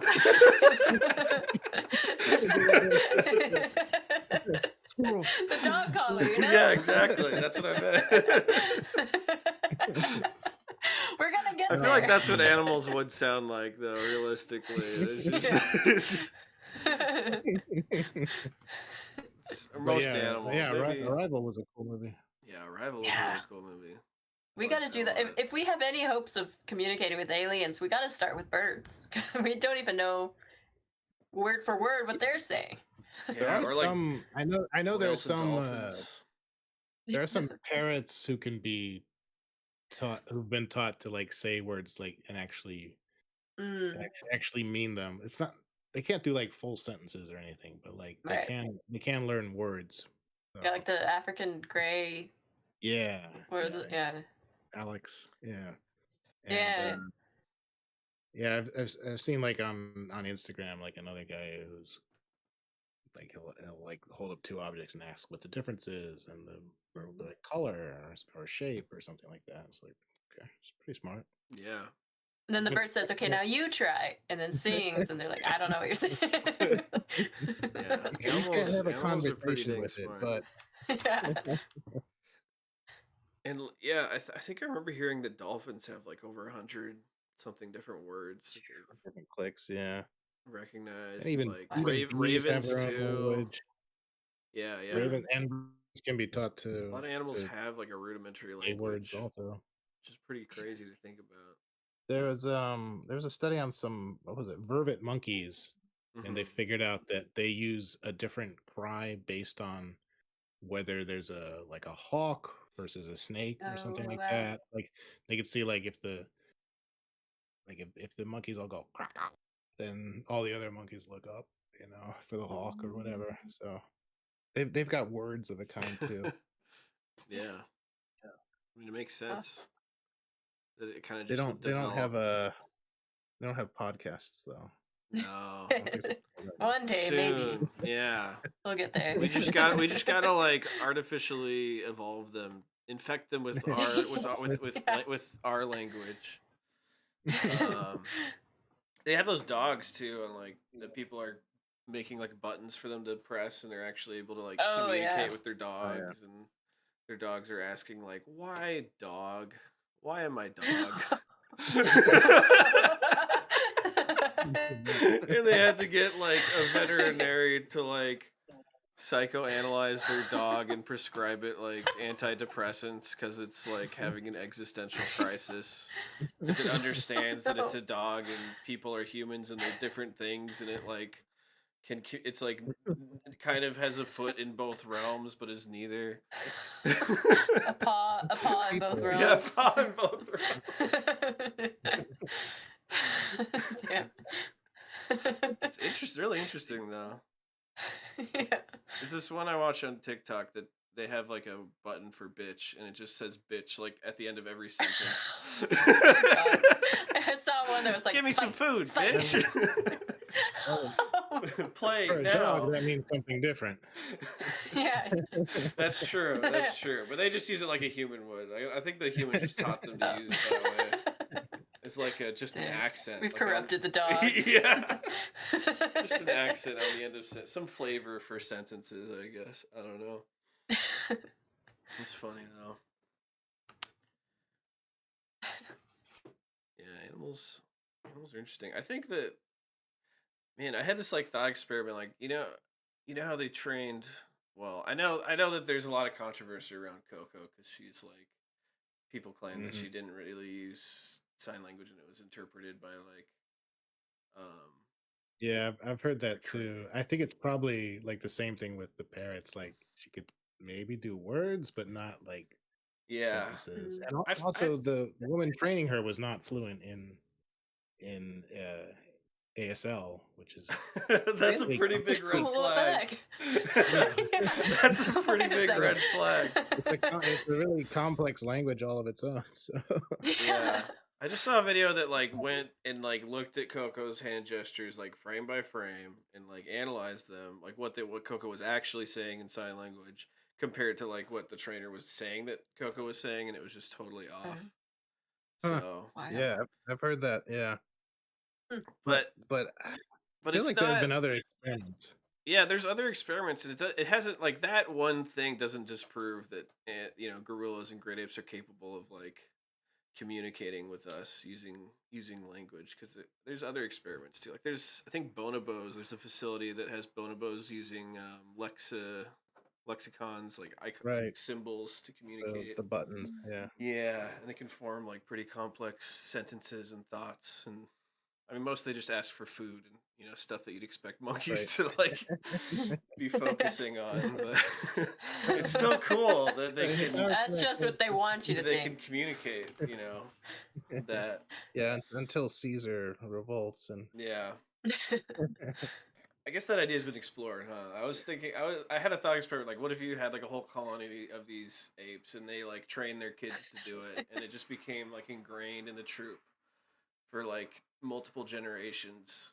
Like, would they, like, if all the monkeys were communicating and using sign language to communicate with each other, like, I feel like that would improve the learning for the for each generation until it's like just ingrained, and they would be able to like have more and more complex thoughts and like what that would lead to, like. And eventually it could be a whole planet of A whole apes. yeah. First, it's just It might rise. yeah. First, it's just a couple of them, but you just wait.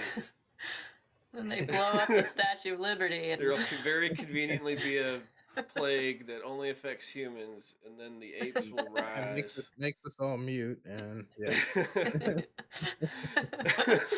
I feel like those movies are just like trying to explain like the just nonsense unexplainable future that is like the old movies. Like, how did they get there? How did that happen? It doesn't really make. I guess if there's, it's like a writing puzzle. Revisionist history. I think the old series, did that too. I think there's some. I haven't seen them all, but like I think there's one where it's like I think there's like a plague that kills dogs, and so people start like using chimps instead of dogs. So like every household has a chimp or something. Oh, It's That's a terrible right. idea. But oh yeah, did you see I Nope? remember that. That movie messed me up for a while. I was so scared. Don't get near a chimp. Don't read the actual accounts of chimp attacks, because that is some traumatizing. It's horrifying. Traumatizing stuff. Yeah, like they're not. Way stronger than us. They're way stronger than us, and they don't fight fair at all. Like they fight dirt. They fight super dirty. They'll just they'll know what makes you tick. They'll bite your face off, rip your balls off, like. Not my balls. They'll rip your titties off. They're crazy. Oh, no. They're scary. That's where I keep my balls. Yeah, so it doesn't really make any sense. But I guess everyone had great apes instead of dogs, and that's. I'm gonna go back and watch it. I love the first one. Yeah. I've seen the one after that, which is. Was it Beneath the Planet Apes? It was not very good, but that explanation's so silly. I like it. I don't know how they got around like the apes not just like losing it and killing like tons of people, because they're. I guess that. Because that's what happens whenever they raise apes with humans, or not every time, but it just doesn't usually work out that well. There was this weird chimp one, Oliver. Yeah, he was kind of odd looking, and he would walk bipedally all the time. And I recall there was something where like he was also raised by humans, and I think he was like attracted to human women or something. It was a little creepy. And there's like this rumor out there that he's actually half human, which is not true, but but he was odd looking. Oliver the chimp. Now I have to look him up. Oh man.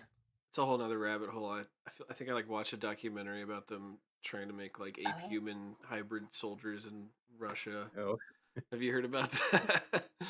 I've heard like unverified rumors of stuff like that. Yes. Yeah, I think that's just what it is. There's just this whole like goofy like history documentary about it that I watched a long time ago. Yeah. Documentary. Yeah, I mean, documentary. Well, there's a species more distantly related than we are to chimps that have interbred. So, yeah, who knows if it's possible or not? I hope we never find out. I don't know. I feel like in some military lab somewhere, they've already figured it out. Then I hope I never. Yeah. I hope it did. There was a weird case recently. These two fish, was it the paddlefish and a sturgeon, turned out to have hybrids, and their last common ancestor was in the Jurassic. What the heck? Like Ooh. That's they, weird. I've never heard of anything like that distant before. Like for comparison, that would be like us mating with platypuses. Like, Yeah. you know. Although I mean, it's those are lineages that haven't evolved as fast as us, but yeah, still it's weird. The things that can and do hybridize in the wild. Right. Yeah. Yeah, I feel like usually it's just things that are like similar. I just wasn't in the wild, but the things that do, yeah.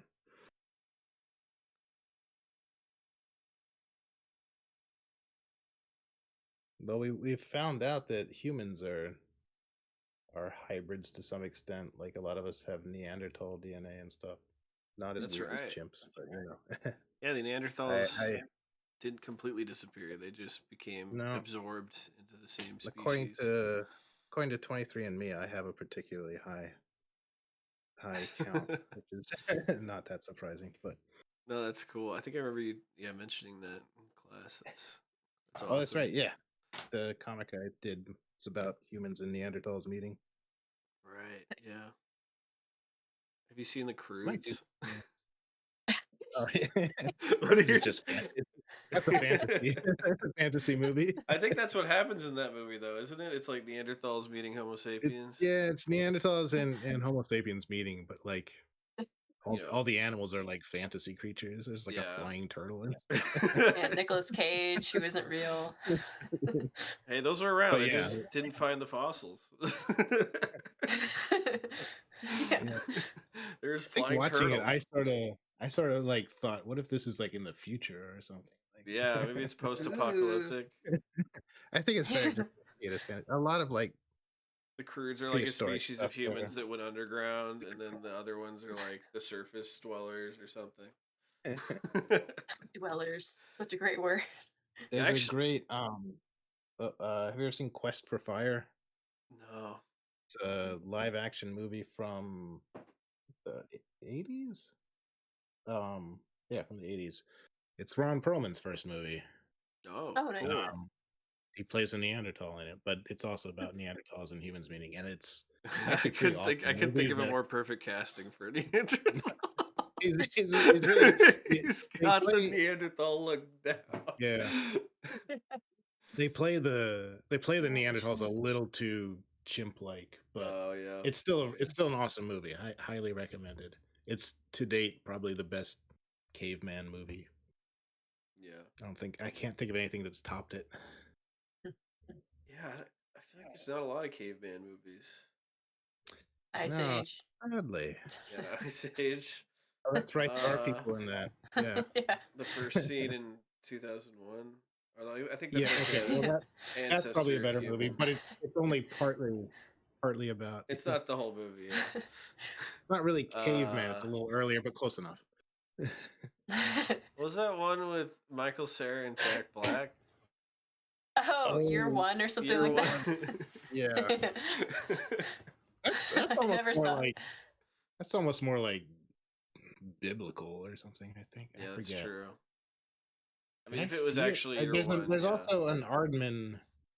There's an Aardman one, Oh yeah. but it's also like different time periods altogether. So Yeah. You were talking about the like post-apocalyptic. I had a story in my last year at CalArts that I was working on called Waste of the West, and the kind of background lore for that was that it was like super post-apocalyptic, like the whole world is like desertified, kind of just this wasteland, and like there's these different species that have evolved out of humanity, and they kind of end up resembling like fantasy species, like goblins and orcs and stuff. But then there's That's also like there's like robots and like this weird alien species and stuff. But I've got I think this the idea was book that it was like called. a million or something years after like some Oh yeah, apocalyptic event. that's a cool idea. I've got this book called Man After Man, which is like Yeah. a speculative. It's this guy Dougal Dixon did sort of an unofficial trilogy. There's After Man, a zoology of the future, which is like humans go extinct. Right. What would Earth life be like in 50 million years? It's got like rabbits taking over the big herbivore niches, so these big deer-like rabbits and like these predators that are descended from rats and stuff like that. That one's probably the best of the series. There's another one called The Yeah. New Dinosaurs, where it's like, what if the asteroid didn't hit? What would dinosaurs be like today? That's so cool. They're fun. That's a cool Speculative. idea. And then Man Things to After Man explore. is like this longer like story of like future human evolution, but it gets like really bizarre. I think some of it's been used in memes. I don't know if you've ever seen the Season's Greetings meme with like this Yeti creature being attacked Yes, by something or Season's other. Reasons. Season's Greetings, yes. Yeah. That's from the book. That's like two different human descended animal-like Oh, nice. species. That one gets really bummer. But it sounds like a little bit like Yeah. Oh yeah, there he is. Season's Greetings. I love Season's Greasons. Why are the faces like edited? There's some with edited faces here. Here's the original. Yeah. I'll paste that. Yeah, people do a lot of weird things with this one. There's a lot of fan art too. I put it in the general chat anyway. All right. Yep. Season's greetings. I like Season's greetings Oh, more. you know what? Someone did another one. Yeah. Hold on. Let me see if I can find it. There's another one that's like, for unto us a child is born. Oh. See if I can find that. I'll post it. Oh no, I found it. There it is. Nice. Happy New Year. Oh wow. The noses. Oh, who is that? That's another little species, a little baby-like species with no body. That Oh, they're like bat people. purely psychic or Yeah. something like that. I've seen that before. Oh no. Such a weird book. It's Oh man, I want it. I want that book now. That's so cool. it's out of print, and I have a copy. And last time I checked, it's worth $300. So God damn. Wow. Well, I guess I'll just have to settle for looking at pictures online. I think I saw like YouTube videos on it where they like organized it into. Well, you know what's really cool? The first one I mentioned, After Man, a zoology of the future, with like animals 50 million years in the future from now, was a big hit in Japan, and they actually made a stop motion clay animation of it. You can find it on Whoa. YouTube. That's Yeah, look up After Man YouTube. Is it stop motion? And yeah. Let's see here.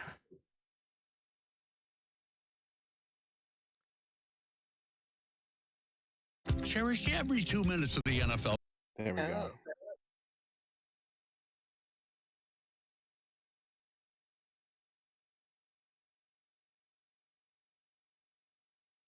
What is this video? I thought it was the After Man thing, but wait, I'm gonna be. It's red. Oops, sorry. Dang ads. Wait a minute. This is not it. Okay. I think I found it. This is cool.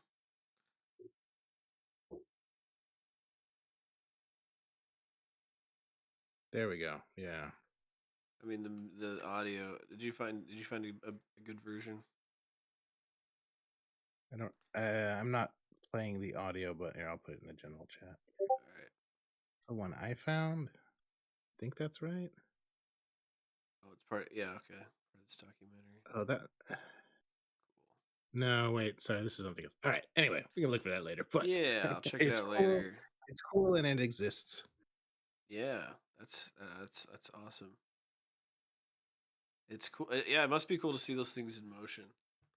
Yeah, so I must have been done like in the late 80s or something. Like, so it's one of those like last times where it had to be stop motion before CG came along. Mm. Yeah. Harley did stop motion. Indeed, I do. Ye olde stop motion. So, I was gonna ask, what do you do the rest, the other 11 months of the year? I hibernate. I go out only for Christmas. just like Santa. Yeah. Yeah. Yeah, I just eat milk and cookies and then I pass out for 11 months. It's quite No, the I life. freelance. I got a bunch of gigs, a bunch of Awesome. clients. Yeah, sometimes I do credit scrolls for documentaries. One of them just aired on, it wasn't a scroll, it was static credits and a few photo editing things and motion graphics, but it aired on PBS That's cool. in November. My first television credit. Let's which is go. exciting. What was, Hey, let's what was the go. documentary about? Which show? It's it was part of their, what series is that? POV series on PBS, and it was called Wisdom Gone Wild. It's about the filmmakers' family, generational stuff. Which filmmaker? Rhea Tichiri. I Oh, hope I'm pronouncing that right. But yeah, so I did some work. I do some work on photo editing for documentaries every now and then. But that's cool. yeah, and I have illustrated some children's books. I just finished one in December, which for just indie authors, in addition to my own, but I get paid for theirs, so Nice. want to do more of those. Yeah. How many yeah, books have you just published freelance. so far? I've only published the one. Okay. I had a couple short stories published in some anthologies. Oh, that's awesome. Yeah, but I'm hoping to do more. Just getting my work out there, and I joined I'm part of a writers group. We meet every week just to go critique each other's work and talk about the craft, which has been really, really helpful and inspirational. Oh, I actually, that sounds super for the first time in like 10 years, I did NaNoWriMo, the National Novel Writing Month, and I did it. I wrote a novel in November. What? It's a sequel to my first novel. Yeah. You wrote a whole novel? That's in a month? A sequel novel. So now I have 2. Oh my god. So I got to edit those and put them out there somehow. I don't know. I'm trying to.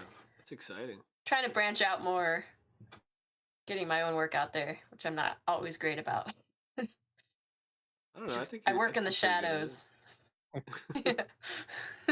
Yeah. Do you like doing the life of an animation artist. more or the illustration or All of it, yeah. Yeah, I like creating, telling stories. And yeah, Same. that's all I want to do. One day I'll get a rich, anonymous benefactor who just sends me money, and then I just Wouldn't that be make nice? art all day. Yeah. We need more patronage. Modern day Yeah. age. or win the lottery? Yeah. Yeah, there you go. I feel like more wealthy people should just give artists money. Yeah, I feel Just like to make that's art. all I would want to do. If I got rich, Not us. yeah, if I won the lottery, I got rich overnight, I would spend all my money on my friends' groceries and rent. Yeah. I And guess that's what then like grants and just stuff. pay are. artists. Yeah, that's true. I've Good never outlook. tried to go out for a grant, so Yeah, maybe me I should neither. do more of that. Yeah, I'm trying to learn more about marketing and self-publishing, and it's a lot. It's a full-time job. It It's is. Yeah, I swear, just uploading the bumper for the Oddcast was like a mission. It was a mission today because like I wanted to do it last night, but then like the video took longer to edit than I Mm. expected, and I posted on Twitter, but then I was like, I had to put it on my phone and then upload it on Instagram and TikTok. So I just Oh, did it the next TikTok. day. A whole other beast. See, I never post on TikTok, so it's like my first post on there since I just Oh, uploaded the Power Glove, like when I made an account. nice. That's a good one. Yeah, but the Power Glove. But now, yeah, I don't know. I had fun doing the bumper. It was cool to do some. It was cool to work in After Effects again. I haven't done that in a long time. I think I need to Oh do yeah. more promotional stuff or just like short little Mm. animations and stuff like that. Yeah. It's funny, when I went into school, I told myself I'm never touching computers. I hate computers and digital animation. I'm gonna stop motion only. That's all I do. And now my livelihood depends on After Effects. It's like, Oh man. all day I'm in that program.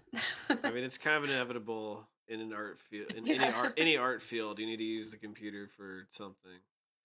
Like Yeah, and I actually love it. I ended up loving After Effects, but yeah, who knew I'd be that person? I love After Effects too. The very tiny amount that I just used it, I was having fun just positioning these Yeah. trees in 3D and overlaying the screens on them and stuff, making little drones fly Yeah. around. This is completely. Do you know how to like make a clip like loop without having to just copy and paste the Mm. the same like layer a bunch of Yes. times? Yeah, I end up doing that a lot. I feel like I I've know how to always make just an done image that. sequence loop. Okay. I feel like When there you should be a way to just make it stay on the same layer and just loop. There Totally is. I random mean, there's technical time question. interpolation. Okay. I know how to make keyframes loop using an expression, the loop out expression. But yeah, for just like for footage, there's a way. I just always forget what that is. But for Right. an image sequence, when you can go into interpolate footage or interpret footage, and then you can say loop a million times, and it'll just Well, loop forever. shucks. I'll do that next time. You're good at Random. looping forever. Yes. Yeah. Save me so many layers. Yeah.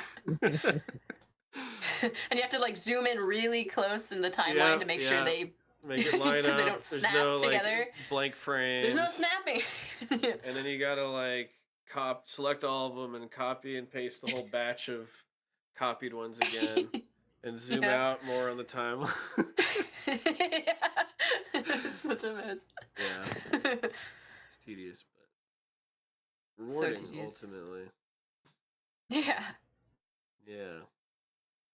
Oh, and then I tried to render, and it like made my whole computer freeze, so that was fun the other day. Oh god. Do you know the caps lock trick? No. Yeah. When you render, you hit caps lock, and then it doesn't show the preview, so it renders a lot faster. Wow.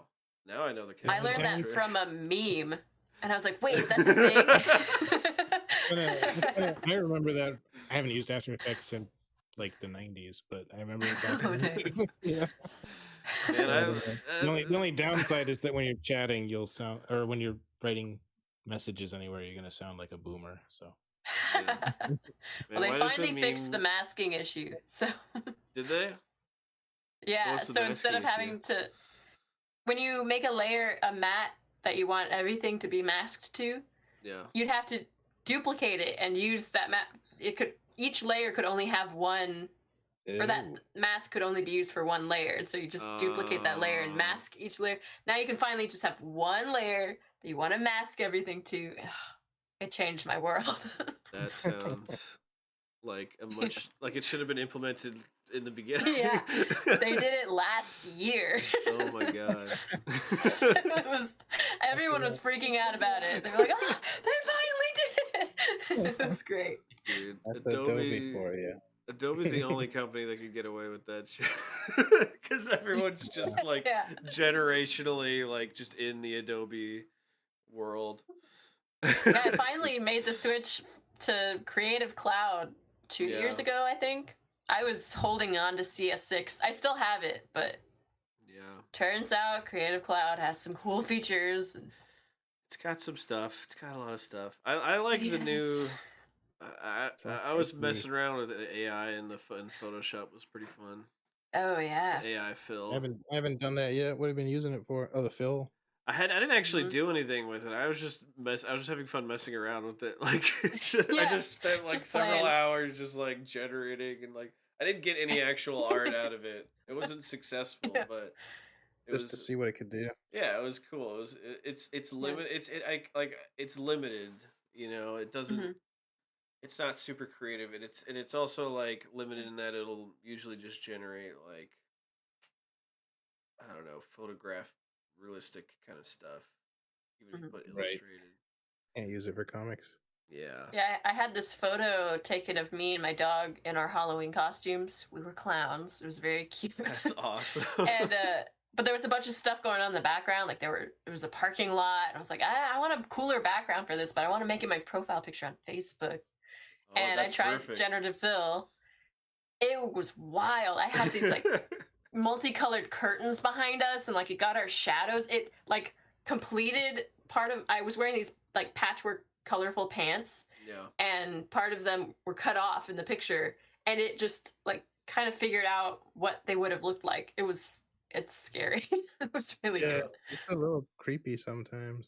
Yeah. I feel like as a software engineer, like I almost don't like it because like what I like about working with code and programs and stuff is that it does exactly what you tell it to do. Yeah. You can always, and you know, you can get a certain level of complexity, but generally you know what it's going to do. But whereas this stuff, it's like, the models behind it are so complex. It's just like, who knows what's going on there? Even the people. And you never know where they're sourcing, where they're getting. Yeah, exactly. I've been using it at work. Been using GitHub Copilot, which like is a code writing AI. Oh, that's basically cool. like fancy autocomplete. And I was prepared. I was prepared to hate it, but I gotta say it is kind of useful. So. I work with someone, a coder, who he was like, AI is never gonna threaten me, and he had a bug in his code and he couldn't figure it out, and he asked ChatGPT. He like gave it the code and he said, "Fix this," and it did. And he was like, "Oh, I don't know about this one."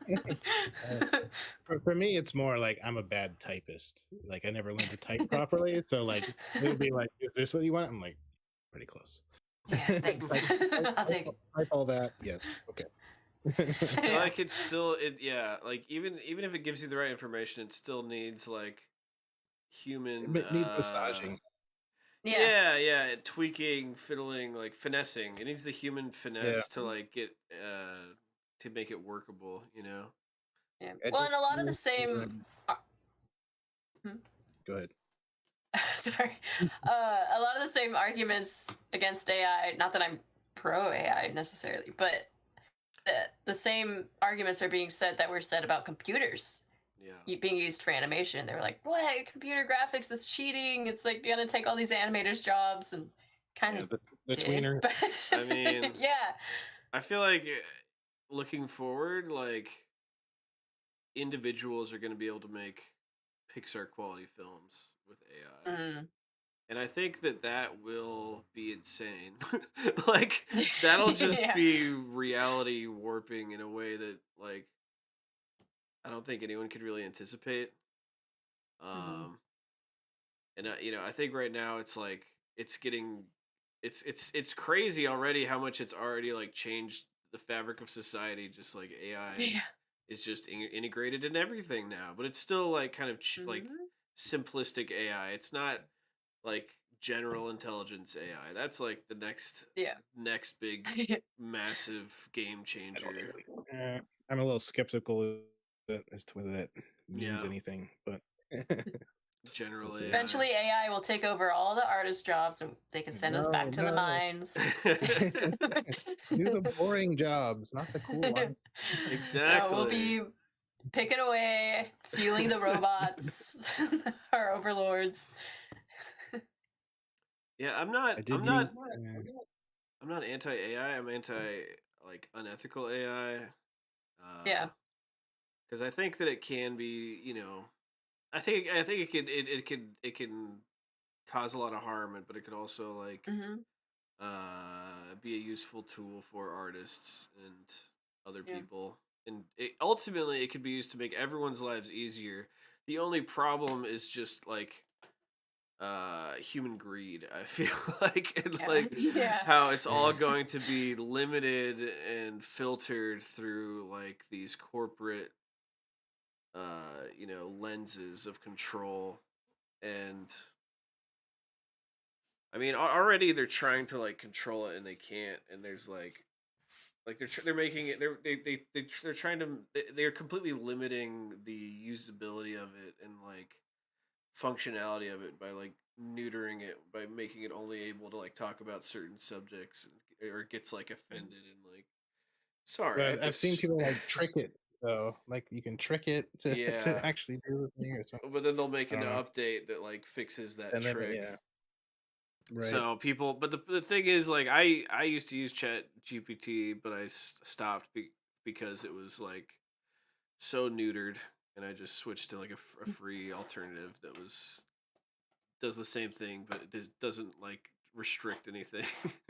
Doesn't Yeah. like tell me. It doesn't police what the questions that I'm asking.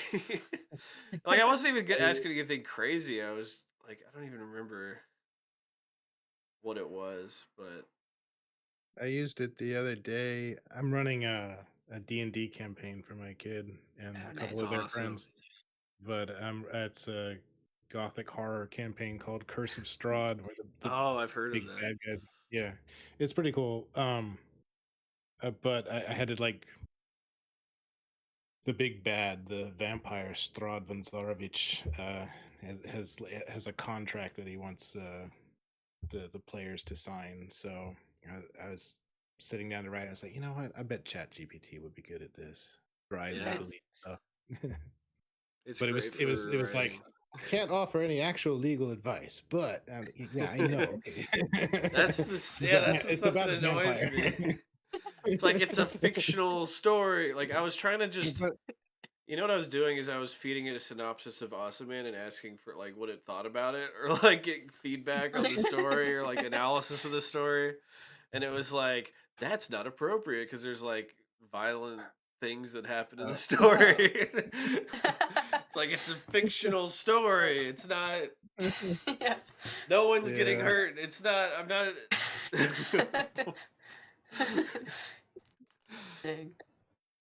The policing well, of the there's speech is also so. it's so good at mimicking us that there's like this weird thing where you almost want to feel like it's thinking like us, but it's really not.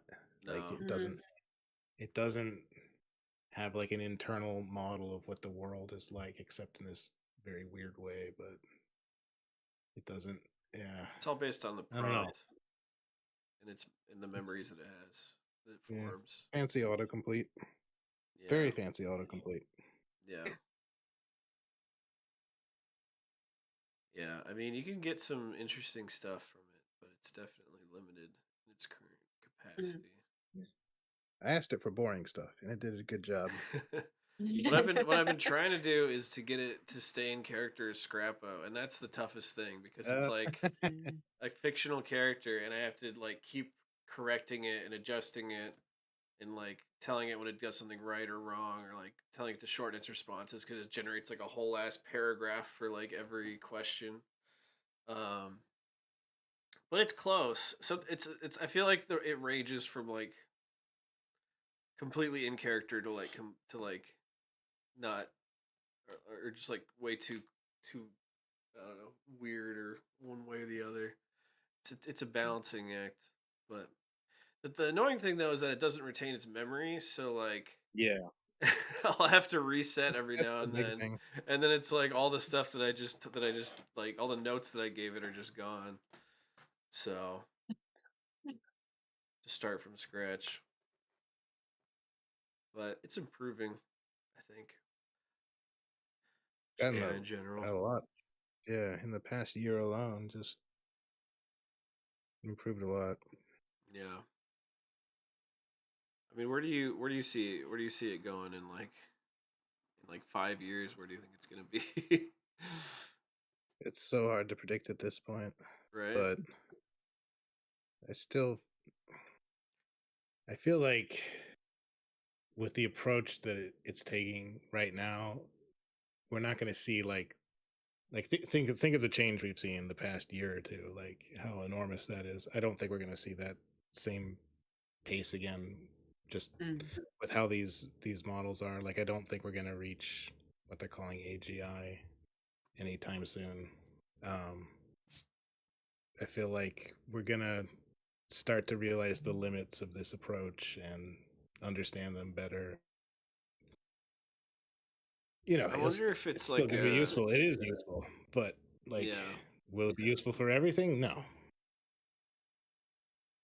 See, what I think is that they'll find maybe like I mean, there's already limitations in like how much memory can hold and the cost and everything. Yeah, Like and the computing cost of this stuff, like these things are computing cost is a huge. huge issue. They're Yeah, enormous.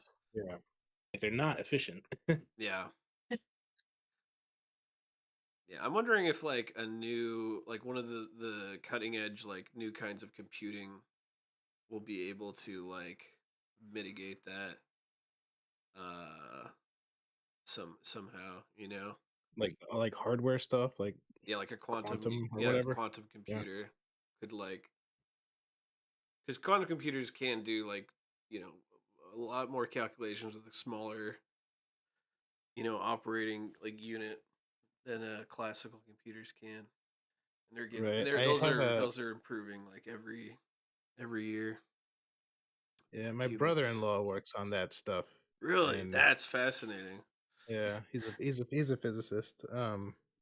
Oh man, But I feel like his feeling was like it's not gonna be as practical to use as people think, or it's right. gonna I forget exactly, but Well, I don't because know. the restrictions around it, like you Anytime have I to talk keep to it him, I super realize cooled. like I don't understand anything. What? Yeah, well, there's a lot of restrictions because you have to keep it super cooled, even like to Mhm. be in operation. So it's like the size of a closet, pretty much right now. Um, Wow. so yeah, it's not really like feasible to make like personal quantum computers unless there's some pretty Yeah, right. impressive like way to scale the super freezing components. But I don't know. It's Who it's knows what the future holds? yeah. Who knows? Yeah, I mean, I think that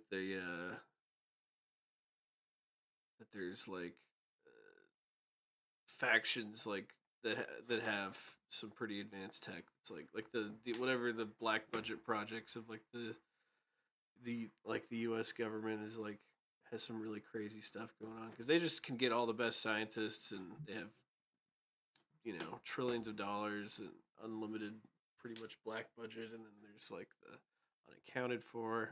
Not a lot of oversight. Yeah.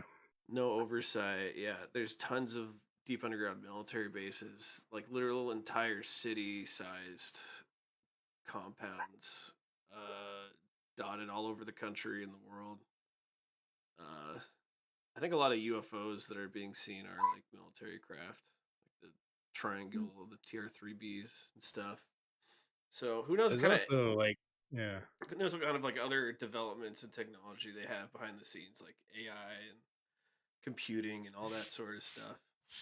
I feel like the public sector only gets to see some of it. I don't know. Yeah, I don't know though. Like with stuff like AI, like and software in general, like a lot of it benefits from being out in public. Like having a secret Yeah, software lab doesn't really make sense because like everybody uses everybody else's stuff. Um, I don't know. I mean, it could Maybe still you use other people's stuff, but just not, yeah, you know, yes, but the be yeah, there's open such about it. such an It's ecosystem around it. It'd be hard to hide. true. But I don't know. And with UFOs, there's also like atmospheric stuff we don't understand. Like there's who knows? Could be a mix of both. Uh, Probably not aliens though. yeah. So you don't think Sadly. you're Probably not the coolest thing it could be. yeah. Well, that's okay because I mean, people have different perspectives on these things. I'm firmly in the aliens group. Obviously, I've been following the David Grush hearings and all the stuff going on in Congress, which is like super interesting, but also like all the interesting stuff is still being kept behind closed doors, and only people who have clearance are allowed to know about it, which is frustrating. But yeah, I don't know. It's Yeah, just it just I seems think like it's all rumors at this point. But I mean, really, the I it's a hobby of mine just looking into this stuff because I'm fascinated by it, and also it like informs my the way I depict like the world in Awesome Man because there's like all these layers of secrecy and projects being developed and the whole like aliens existing in this secret world of like I think it's really ripe for stories and just for the narratives, and yeah, it's just really there's a lot of interesting. And I'm fun ideas. fascinated by it, and while I do, I definitely do believe some of it. Like it's mostly just awesome to explore and think about, and like I don't, yeah, I don't know. I don't limit my worldview, I guess, to thinking that like humans are the only intelligent species that have evolved in like the Milky Way. No. Like I just think, or not Yeah. limit, but like Well, that seems to be like clear. I'm dismissing what you're saying because that's No, to be clear, I think like there are I'm the probably crazy. aliens out there. I think there probably are aliens on other worlds. Yeah, I just no, don't like think they're here. I don't think they're here. It's too far. no, because like your position is the more like mainstream accepted one, and mine is Yeah. the more I don't fringe. know if Like they're intelligent or not, but I bet life or something like it is out there. If it could develop here, why not somewhere yeah, else? Given like enormous the universe is, yeah, but and I think it would how be very. I think it's going to be probably very different from this year. Like, just think of like the most alien creatures or life forms on Earth that you can think of. Like, yeah, just the I'll think of something diversity. weirder than that. From And like, there's like not. underground like Yeah. worms to apes to So much birds. sci-fi like doesn't really think about just how weird aliens could be. Arrival's actually pretty good. Yeah, I like those. some of it does. But, yeah, so there is good stuff out there. I'm trying to think. Another weird favorite of mine is there's this old like was it World of Walt Disney thing where they were talking about Mars and the animators did these like depictions of what Martian life could be like. I think that's on YouTube somewhere too. But like it's like weird, really weird stuff. And there might like, there might actually be really life cool. on Mars. There's water. What's the cartoon? There could have been at some point, yeah. I think there might still Which cartoon? be. The cat that hates people or something. Garfield. And he gets no. He loves No, Mondays. I mean lasagna. He hates Mondays. Sorry. Yeah, he hates lasagna. No, I think it's called The Cat Who Hates People, and he gets launched, or he launches himself to either the Mars or the moon or something. I don't know. And there are aliens that are like anthropomorphized scissors and like a pencil. Weird. I've never heard of it. Yeah, it's a weird one. I think it's The Cat Who Hates People. All right, you got to write this. He was like procrastinating writing the story, and then he's like sitting at his desk. And he just like looks at the moon out the window, and his cat like in his lap, and he's like, "Cat, go moon," and then he just looks at some items on his desk. What are the aliens? It's a Tex Avery. Tex Avery cartoon. Yeah, cool. Oh, that's I've cool. never heard of it. Post it in animation. You should post in the. Is it animated? Oh yes. Post in the animation station. Cat that text hated channel. people. Yeah. Is this the whole thing though? I think it's only part of it. Where's the whole one? I don't know.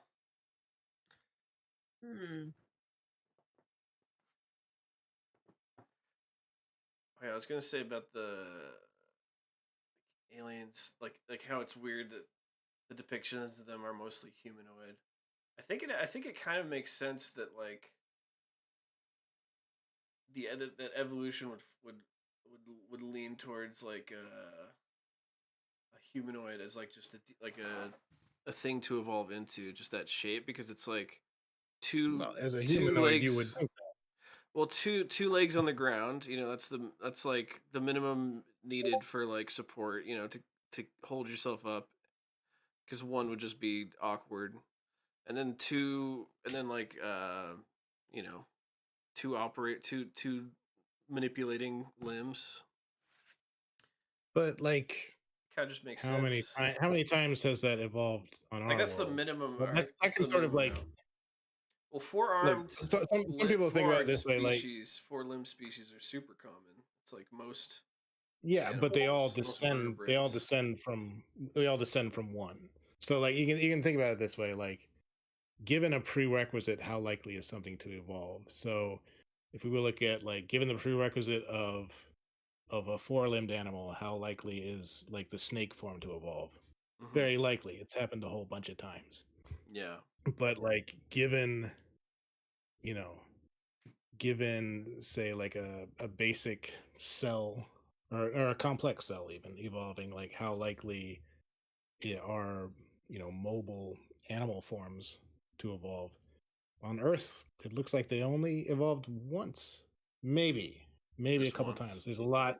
There's some stuff like early on that still like a little hard to figure out, but Yeah. and then there's other stuff that's only evolved once. So like, would that evolve in another world? Maybe not. I think one example is like, what is it? There's a spider that takes bubbles underwater so that it can breathe while it's underwater. It's like the That's only thing cool. that does that. So maybe that's not that likely. But actually, maybe that's not even true. There's a lot about life on this world we don't even know. Like, someone could have already found, oh, there is this other thing that does that. Oh. It's a lot of life on one planet. Yeah, there's so much we don't know about We haven't even stuff discovered here. all of our own species Yeah. Right. that currently exist. Like, Yeah. But yeah, who deep knows? oceans, underground, atmosphere. Yeah, nope again. Yeah. Oh my god. So Yeah, scary. yes, yeah. Imagine saucers are just living beings. I mean, There was I think some of them very well could be. what was it? There's this sci-fi show, Invasion, which was like another version of Invasion of the Body Snatchers. Yeah. It had, Mm. like, William Fichtner was in it. It was on at the same time as Lost, I think, but it only lasted one season. Mm-hmm. But in that one, like, in the original Invasion of the Body Snatchers, it's aliens from outer space making pod people. But in this one, I think it's like some unknown deep sea abyss-like thing or something. Oh, spooky. That was a Something neat from idea. the ocean, Yeah. depths. Lovecraftian vibes. Right. Yeah. Always has sea stuff, fish people. It, Cthulhu. we are I think on the brink of being able to find out a lot more stuff. I was volunteering with a group that was collecting environmental DNA, Mm-hmm. and the guy who was sort of leading it was telling me that they're now able to like pull DNA from the air and like figure out what sorts of living things are around That's by cool. sequencing that. It's cool, but also creepy. Yeah, because they're gonna get a bunch of people's like, DNA, like just hunt a sequenced. person down. I Oh, mean, your it's skin not like follicle flew it's into not our like whole lab. genomes, but it's We like have your enough to tell like we have your like what it DNA is. now. Right. But yeah, you can So the next like big weird creature that's found, we might find its DNA first before we find it, the actual thing. That would be interesting. Yeah. If there are any big weird creatures left, maybe there are. Yeah, they're just like, oh, well, I guess Bigfoot's a thing. We've keep getting his DNA. That's why I think he's not a thing. We haven't found his DNA. We would have found it by Well, maybe this will change things. I know. I don't know. There's a lot of Bigfoot stories. Bigfoot's interesting. I think there's something to Bigfoot. I don't think it's more that many likely than people in that more many likely different than parts of most the cryptids. world independently came up with this idea of like a big ape man. I think there's too many there are, coincidences. we know what it was in some people. In some cases, there's like one. Gigantopithecus. In some cases, it's just isolated people encountering people of other races. Oh, okay. No, it's just some guy. Well, that makes sense. Yeah. It's that mundane. There was a case Sure. in I think Central Asia like that, where Hmm. there were like stories about this ape-like woman or something, and it turned out she was just African. It's like, oh, Yeah. Well, that definitely but I can be mean, I'm sure explained for some there's of other them, things but- too. I'm sure there's all sorts of explanations. And at one time, at least, it was kind of true. There were like, you go back to the late Pleistocene, and there were like 10 different human species. Yeah, it was Now there's literally one. like Lord of the Rings. There were like hobbits and stuff. And Have you seen there was a what Asylum, that studio that does rip-off movies? They made one called Time of the Hobbits. And Hobbit is like a trademark of like the Tolkien estate, but it's also the nickname of this little island species related to humans from Indonesia. yeah. On that one. So Yeah. they made a movie about that. like a cave person movie, basically, and called it Time of the Hobbits. Wow. Yeah, hobbits were around at one point. They were real. I don't know about Sauron or Gandalf or the orcs. Darn. I don't know if there were orcs. They had yeah. The real hobbits probably had slightly apier faces than the ones in the movies, but they did have maybe big elves feet, are actually. around. They really did have big feet. Yeah, they did. That's cool. They did. Weirdly enough. I mean, maybe elves are around. You can't. Skulls don't show the pointiness of ears, so It's no true. way we would know. Maybe. That's a good point. Yeah. Do you know that all dinosaurs had big floppy elephant ears, but you couldn't? But the archaeologists didn't know because they're not part of the skeleton. Like a cocker spaniel. It's a rock Right. fact. That's a rock fact. In Jurassic Park, they even had a bit of that with like the dinosaur with the frill. They made that up. Like, Did they? That's not in the fossil. Oh, nor that's is cool. there any evidence that it was poisonous, but like They took some creative liberties. well, that was kind of a point. That was the kind of a point they were trying to make, which even though that example's not very good, it's a legitimate point, which is like you can only tell so much from the fossils. Like, yeah, it sounds like they're inspired by like that one lizard in Australia, like the frill, and then the there's frilled like, lizard. Yeah, and then maybe like a spitting cobra or something. That's exactly what it is. That's cool though. The real one was actually bigger than shown in the movie, and probably an apex predator, so probably not venomous. But yeah. Oh man, I wonder. Yeah, I wonder if there were a bunch of species of venomous dinosaurs that we just don't know. There's been an argument. There's one dinosaur that supposedly had. There's a paper published saying that it has like grooves in its teeth that could have been for delivering venom, but like it doesn't hold up. It's like it's part of the tooth that actually would have been up in the socket. Like, didn't actually make sense, but Who Yeah. knows? I know there are birds today that eat. I think they eat like a poisonous beetle or something, and they have the venom in their system. So, or poison. Sorry, there's a difference between poison and venom, and I always get it mixed up. I Oh think it's yeah, venom if yeah, you bite something, and poison if you get bitten. yeah. Platypus Right? is one of the Something like that. few venomous mammals. There's like a Yeah, there are a it's a few. little Besides, it's a little monkey looking thing that like oh, licks its yeah. armpits, and its armpits like secrete I venom. think it's a type of loris, if Yeah, I'm remembering. Slow Loris, that's Oh, it. loris, yeah. Dang. I was like, that's so weird. It has venom glands in its armpits. It's like just Don't you? Don't we all? Yeah.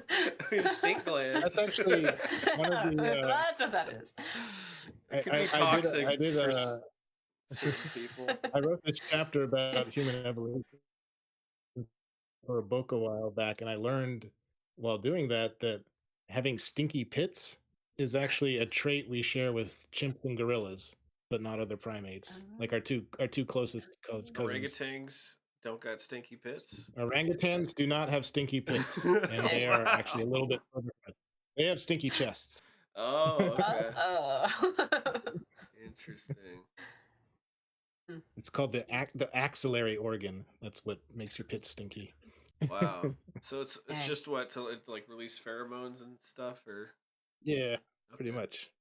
And Interesting. it's that like fear smell, so you're not as tasty. an- Don't eat me, I smell to that. ward away predators.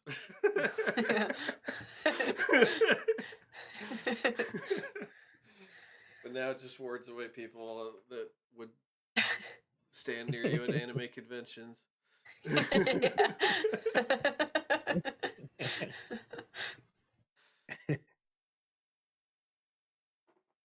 Yeah. Do you think our I feel like our evolution is going to change so much due to technology. Like yeah, already has. it already has. Probably. Yeah. Like I feel like our eyes are going to get bigger. We're all going to have dents in our skulls from wearing headphones. I already have one. Oh, no. That's an acquired trait, not genetic. Yeah, true. It has to be something you can pass on to the next generation. Well, Oh yeah, that's true. Clem's, Yeah, I Clem's not noticed gonna wear my any- pinky digit like curves in from where I hold my phone. Oh my It's gosh. not that way on this hand. It's just on this hand. That's a thing, yeah. Yeah, and I don't think I'll pass that down. That's No. nurture versus nature. Yeah, Lamarckism. So like an early idea in the study of evolution. I mean, it's such a gradual thing. Acquired. Yeah. Although Normally. normally maybe it'll get sped up by just the changes and Yeah. Well, natural selection gets sped up by having a large population size, which Yeah. we do. yeah, So we do. 8 there, billion people. there actually have been studies on this. Like natural selection does have more of an effect on us right now than. Not that natural selection is the only thing behind evolution. There's genetic drift as well, but genetic drift tends to, as I understand it anyway, genetic drift tends to have a bigger effect on lower populations. Hmm. Yeah, interesting. Who knows? like- With AI and us co-evolving. Yeah, I feel like we're gonna evolve ourselves like artificially using technology, like just in ways we can't even imagine.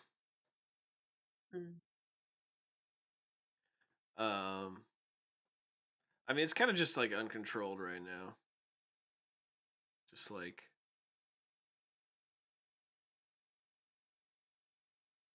I don't know.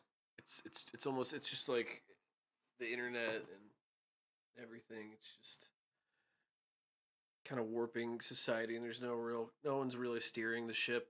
It's kind of just like Yeah. Yeah, but nobody's ever seen it. no. I guess that's something you gotta realize is that no one's steering the ship. who's driving this thing? This planet's spinning out of control. Yeah. I don't know. Who do you guys think's running the show? Nobody. The dinosaurs and the underground societies. Yeah, the reptilians. They've always had control. They never lost control. It's all just been... Yeah, they've always been here. Yeah. Hey, technically, dinosaurs still outnumber mammals. Because chickens. Because birds are dinosaurs. There's way more of them. Way more of them. There's so many. I feel like just chickens outnumber humans, probably. They do. Although that's our yeah, because of factory farming. That's mass producing chickens. When you look at biomass, like domesticated animals, are way bigger than like anything else. Yeah. Like I've seen like biomass diagrams where like wild animals are like this much, and then cattle are, you know. Oh my God. That's and true. I think chickens are the worst, like, or the biggest. Yeah. What about the sea life? Do fish show up on the scale? So much going on down there. Could begin to know about. They're all eating microplastics and starving to death. Are we all? Yeah, we are. Among other toxic things in our food. Yeah. It's wild. What a fun world. Yeah. We're doing such great things to it. That's who's running it. Us. Monkeys. Yeah. Big dumb monkeys. Monkeys who Big don't dumb know monkeys what they're who like to doing. eat- Big dumb monkeys who like to eat dumb little birds. Yeah. Yeah. Monkeys who still have monkey brains that lose their attention span from tiny segments of videos and flashing lights for that instant dopamine rush that you could just scroll endlessly. God. It's insidious. Yeah. Someone's got to come up with a way to, like, I don't know, fight the doom scrolling. An effective cure for it. Not doom scrolling, but addiction to online bite-sized chunk stuff in general. Yeah. Fixing your Reshaping attention a lot span. of stuff. I mean, I think I don't know personally. I've seen like people do like detoxing where they just don't use technology for a while, but there have to be like vacation spots like that or something where you go and you leave your phone somewhere and or just use it for like calls and texting, or maybe not even that. Maybe just emergencies. I guess no social media. I don't know. I don't post. Get a landline that calls 911. Yeah. Just get a flip phone again. Just get a life alert. You don't need anything else. We need a life alert. I'm falling and I can't get up. Is that company still around? Do they have an age limit for those things? An age requirement? To show your ID. Why are you getting a life alert? You're Only 30. Oh man, just in case. You never know. It's for my grandma. I could get mugged and just stabbed, and maybe I need to press it. You just wait outside the business for an old person to come by. Or I'll just say, hey, can you go in trip and down a flight of stairs, or yeah, get an old person to buy a life. Come on, man. Help a guy It's like out. the middle-aged version of getting an adult to buy you a theater ticket. Yeah. It's just you and your friend are in a trench coat. You're like, hello, I'm 81. And really tall, too. Why did we do this again? Why did we make him giant? You're clearly Don't you a get young shorter as man you get who's really tall.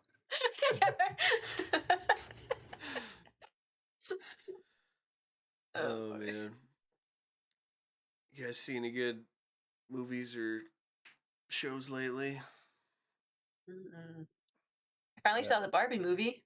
Oh, nice. I still have not. Like 2 days ago for the first time. It's great. I saw it. It was good. I tried to I was gonna get Barbenheimer as a gift Yeah. for someone, and Barbie's not on physical media. Not yet. At all? It's not. No, I couldn't find it anywhere. It's like only streaming on HBO Max. It's Dang. like the biggest movie of the years. I can't get it on Blu-ray. Really? That's shocking. That's wild. I don't like this.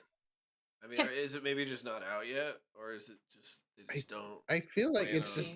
I feel like things are not getting released on physical media as much. Like it's not a Yeah. guarantee anymore. That's weird. Like I mean, that whole problem with Warner Brothers axing all that animation and then making it so you can't even see it anymore. It's just like scrubbed Wait. from history. Like, you can't That's get fucking that crazy. That I was there is- mentioning Prehistoric Planet earlier, which is on Apple TV Plus. They have released none of their stuff on physical Wow. media. I was also just Yeah. catching up on For All Mankind, which is a great show I like on Apple TV Plus, but can't buy it. Gotta watch pirate it. service. You wouldn't download a car. I would if it was the only way to get it. I mean, I would even if it wasn't the only way. I just like to do it. Cars are expensive. Just sounds like a fun Saturday night. I don't even need a car. I just want to do it. just to do it. Press the button. Just to feel something. Exactly. Feel alive for once in my life.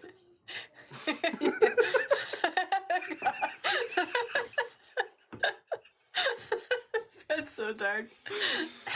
My name's Wylder, and I'm a car download aholic.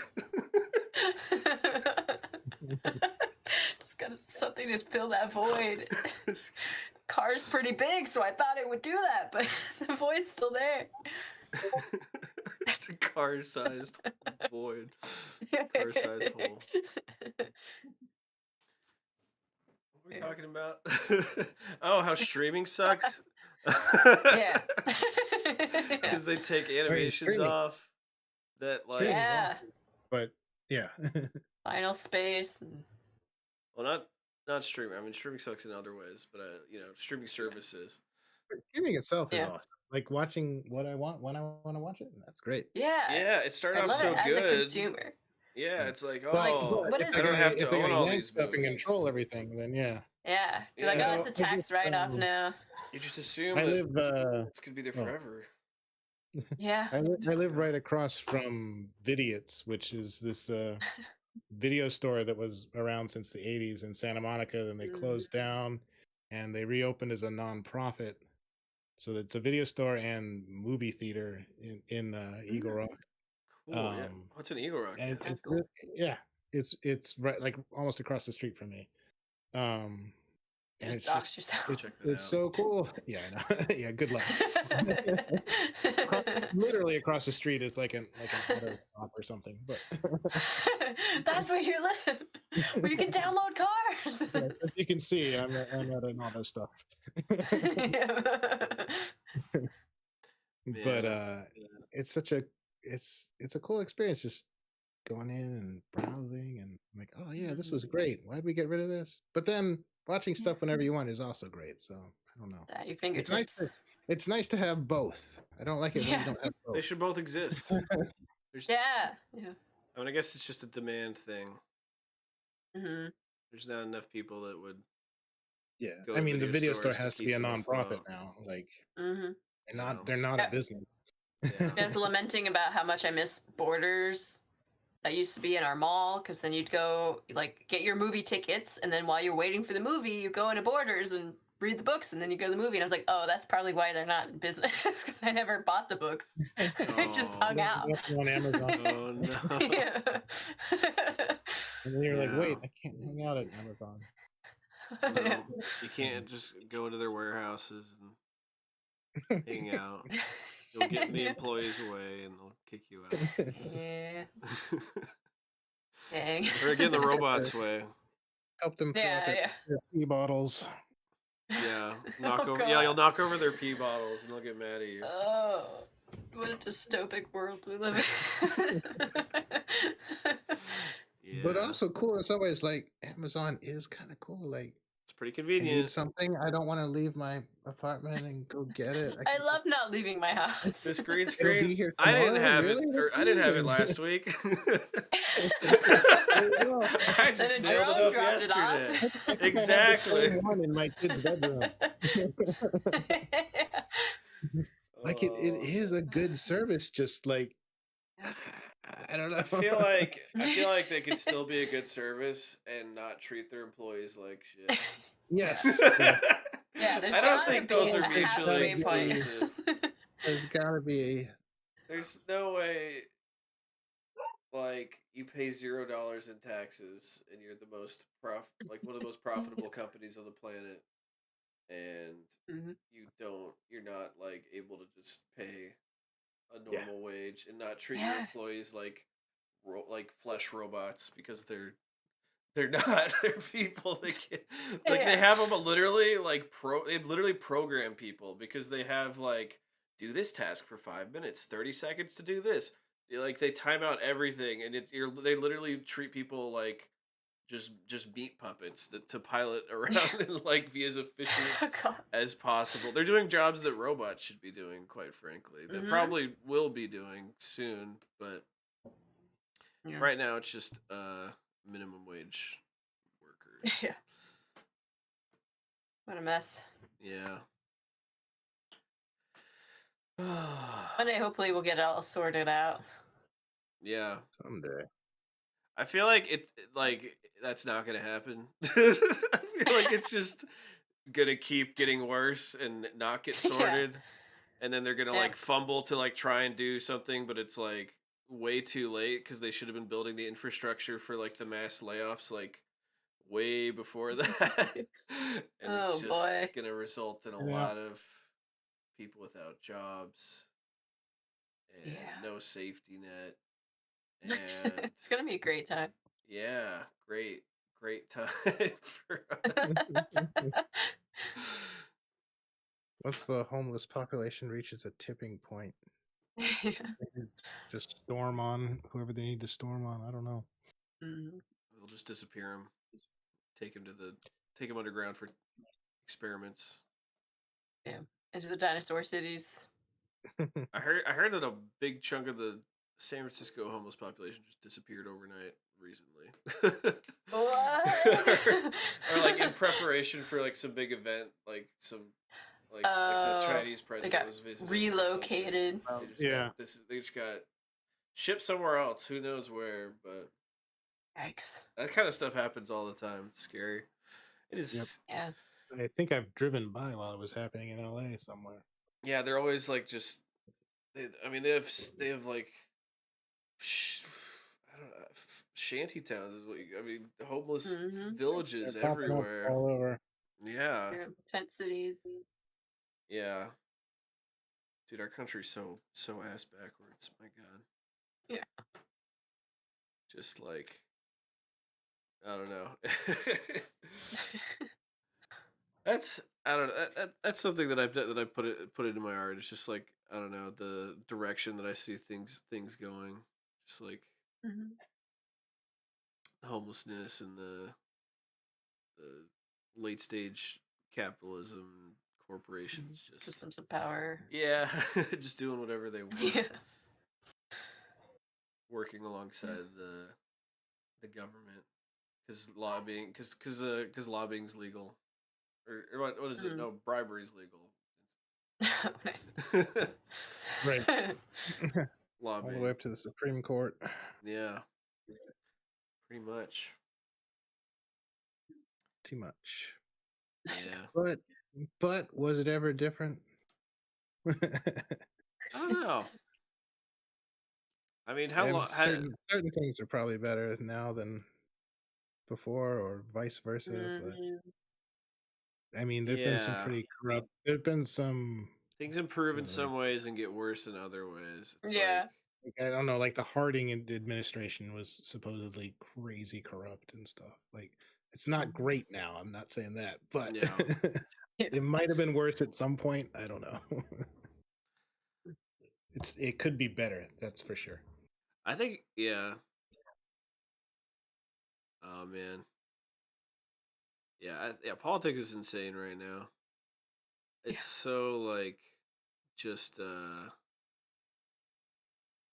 what's the word? Um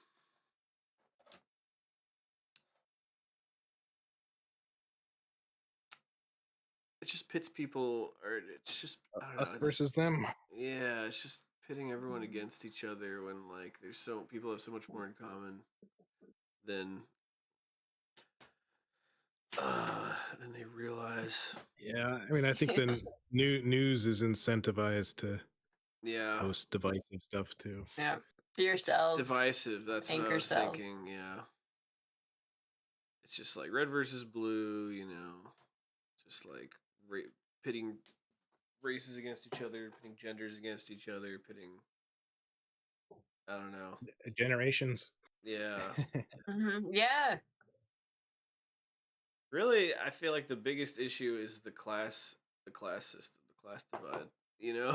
It's just like just the shrinking wages and inflation. Yeah, the shrinking middle class. The shrinking middle Yeah. class, while the rich just get, obscenely richer and don't pay taxes and hoard offshore wealth and go to creepy islands and don't get punished for it. And I don't know. It's crazy.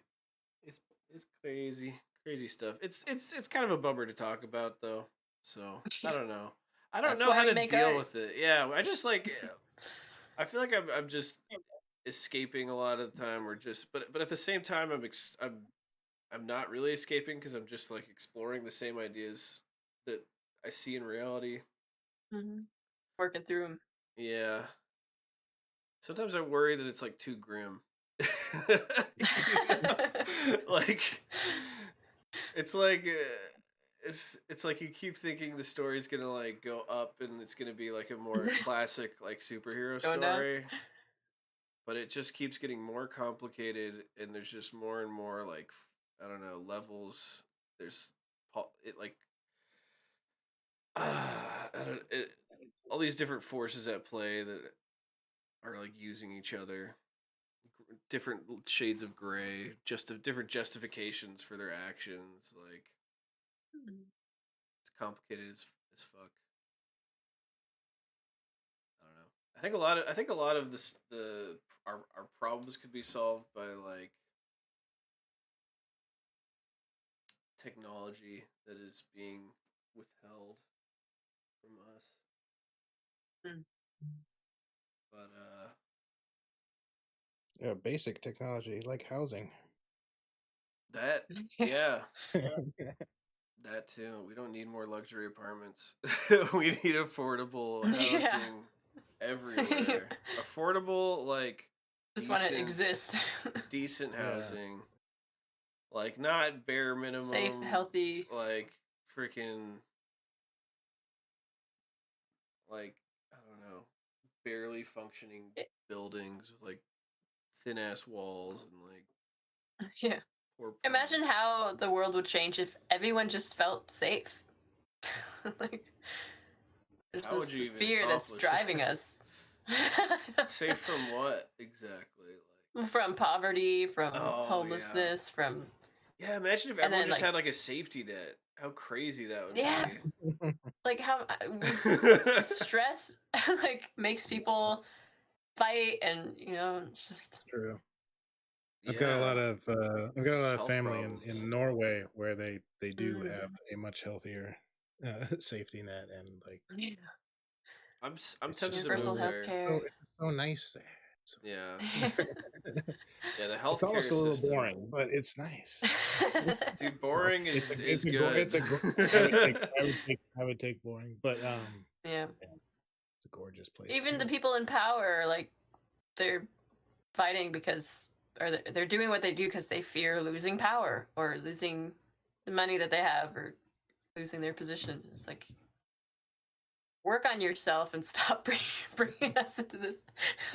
Yeah, they're just like I don't know. That's what happens when you give one monkey too much power. Not a good story. Is that an experiment that they've done? They make a king We're doing monkey. it right now. We're the monkeys. Oh my god! It's all an experiment. Aliens are just taking knew notes. it. Oh shit, they're on Yeah. us. They're watching this podcast They're right now. evolving. They become self-aware. Fourth wall alert. Fourth wall alert. I like that. Just slam a button down, the whole planet explodes. Oh, finally.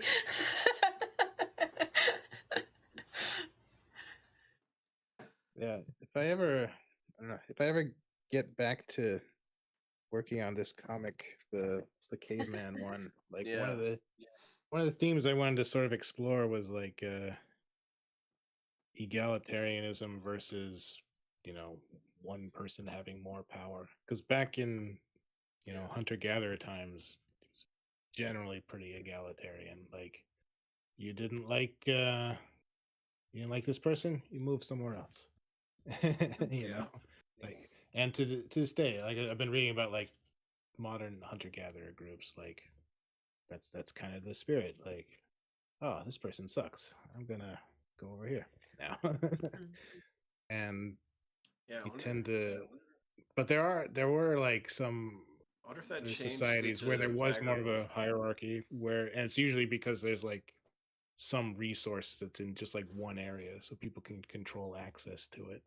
Well, that's what I'm saying. Like, what if it was like agriculture? Like, Yeah, agriculture is like a big change. You've got all your food stores in one area, and then, or you've got herds belonging to one person, and then you start to get this social structure, with one person having much more power than another person. Yeah. And now we've like they built cities around doing this on a more and more massive scale, one person having billions of dollars, or yeah. So it's too much. It's too much for one. It's too much for one monkey. Monkey, yeah.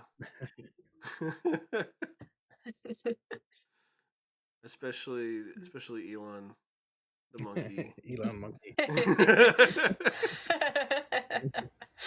It's a lizard person.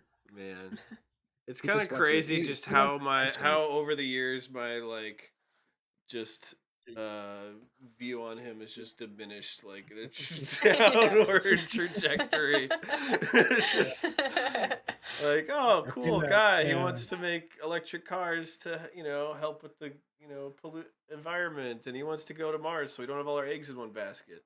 And now it's just like, oh, he's weird, like alt-right, or not, or just like right-wing, like authoritarian, like tech douche. I don't even know. It's just like blundering his way, and with all these billions of dollars that could be used to like improve the world, he spends on some. Instead he goes and spends buys on Twitter and on Twitter, and just immediately like ruins, like immediately changes the only thing that was the thing that was the most recognizable and valuable about the business. He's like, I'm gonna make it the most generic sounding, like fucking Six Flags ride fucking name. It's so true. But yeah, I don't know. I feel like he's just he's just delusional dude. Grew up in wealth. Yeah. Well, I think like SpaceX did do some cool stuff. I agree with that. Yeah. He's sort of like. I don't think his impact has been completely negative for it in a way that is not, Right. It's the team of engineers that he funds that's doing the work. He's not really like an engineer or anything himself. I've been reading a book lately. Do you know was Saturday Morning Breakfast Cereal, that online comic strip? Yeah. That guy and his wife wrote a book called A City on Mars, all about like how settling Mars is actually not, or settling anywhere in outer space is actually not that possible in the near future. Like there's There's a lot way of too many hurdles. problems that people are overlooking. Major hurdles, yeah. Just the radiation, the I don't amount of stuff know. we don't know. Matt Damon You know, did right. it. If he can do it, He we did a can pretty do good job. Just by we don't himself. know, like somebody living in potatoes. like low gravity or lower gravity that long, what effects it would have. Like, Yeah. and Bone atrophy. people, the longest anyone's been in space is like a little over a year or something like that, I think. But even they start to atrophy. They start to get health problems. Got to build the even that spinning ships. Right, the artificial gravity.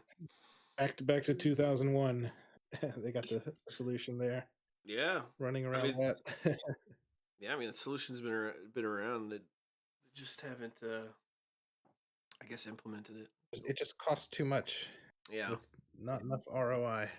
Yeah, well, for the public, it's yeah.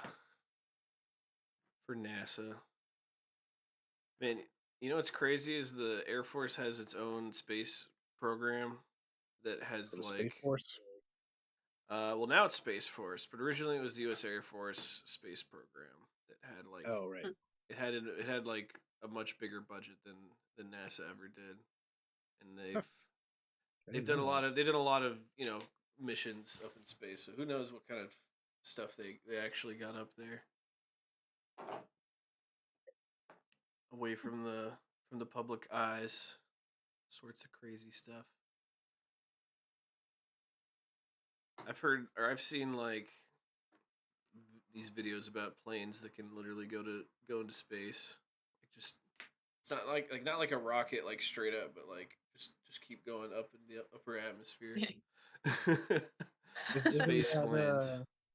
Isn't that what like the space tourism stuff uses? Something like that. Yeah, yeah. But these are just like military planes that keep going and are able to survive in vacuum. Wow. Pretty cool. Just like Star Wars. Yeah. We're getting there. Oh man.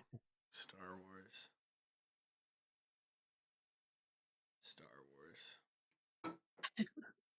There's so much Star Wars out there right now. A little too much. Yeah. I just got sick of it at a certain point. And then Andor came out and people were recommending it. I was like, give it one more chance. And it was really good. So I still need to see Andor. I should watch Andor because I've watched all the. Don't watch I've watched all the other stuff. I mean, and the it's original. Just like I keep hoping for it to be better, and it's not. Andor is great, but also like I like Ahsoka. She's a cool character. Oh, like I just kept getting less excited each episode as they just did absolutely it felt more nothing. like a chore, like I had to watch it. I just and then like let's just get to the end of this thing. Oh god, that was an cool, absolutely moronic decision that makes no sense, but I guess we're going with that, sure. What I liked about Andor is I would forget it was Star Wars while I was watching it. I'm just like, that's what cool. That's what it should be. Noir thing, yeah, like, and then like cool story. And there'll be like a goofy robot or something. Like, oh yeah, this is Star Wars. I forgot. Yeah. That's what it should but be. It was just so like cool. I was really engrossed anyway. You know? It's what it should do is just engross you, pull you into the world without like gimmicky, like freaking audience, like fan, like I don't know, just like fan service. Fan service. That's what I was trying. Yeah, that's what I was trying to think of. Yeah, I like a certain amount of that. I love Easter eggs. I love a little like cameos. Like, whoa, this guy's back. You know, but it can't just rely on that. No, it can get distracting. I don't feel like there was anything like that in Andor. I can't think of any. Yeah. I guess there is. It's like a certain droid that shows up that's kind of. But even that's like, fine though, because it's in service of the plot, and it's kind of a cool moment actually. So yeah, that's just the setting. There's droids, you know. Yeah. God, I think Boba Fett was the worst out of all the Star Wars shows. I didn't finish it. I was just so disappointed because Boba Fett's a cool character, and they just Is he though? He's a cool looking character. yeah. He has the potential to be cool. It's like, but when was he ever actually cool? I mean, I think he's cool in the original because you just don't know anything about him. He's just like he's like a cowboy, you know. He has like three or four. He has like 3 or 4 lines, and he's just like he's really understated, and he's just like this badass. He is cool in that, and then he like dies in the next one. He dies immediately. He goes down like a punk ass. Before Empire Strikes Back came out, fly towards the guy with the laser sword. Yeah. Makes Boba sense. Fett had already appeared in the holiday special, and then he'd also been in some promotional photos, and so there were fans that were speculating that Boba Fett was secretly Luke's father. Oh my god! No way! That's awesome. Oof. Close, wow. But off the mark a little bit. Just slightly.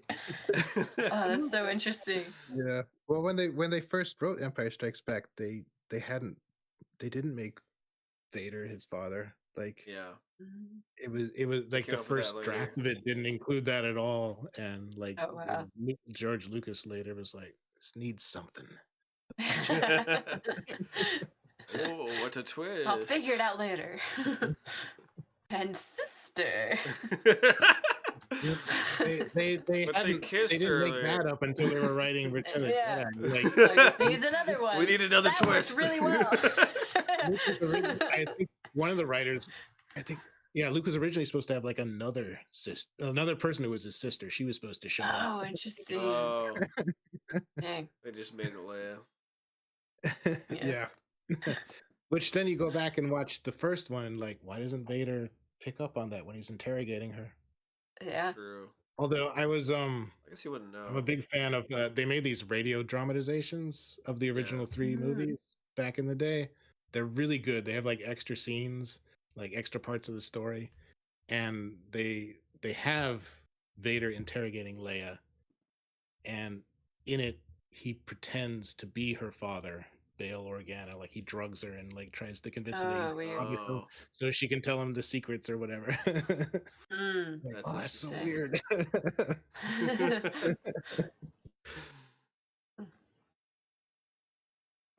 That's funny. Yeah, he doesn't know. But he senses Luke, and anyway. Well, I think he senses that he knows, or of course, does Luke sense his presence. Luke hasn't changed his last name, even though he's in hiding. So yeah. Nice one. Bit of a giveaway. Like, wait a second. Interesting last name you got there, son. Good job, Uncle Owen. Thanks a lot for that. They should have just made like tons of characters with that name. Like, it's the Smith of that. Yeah.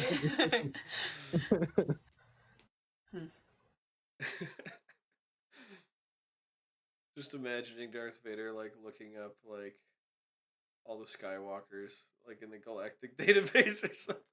The phone book. Yeah, the phone book. Just call. Hey. Is your refrigerator running?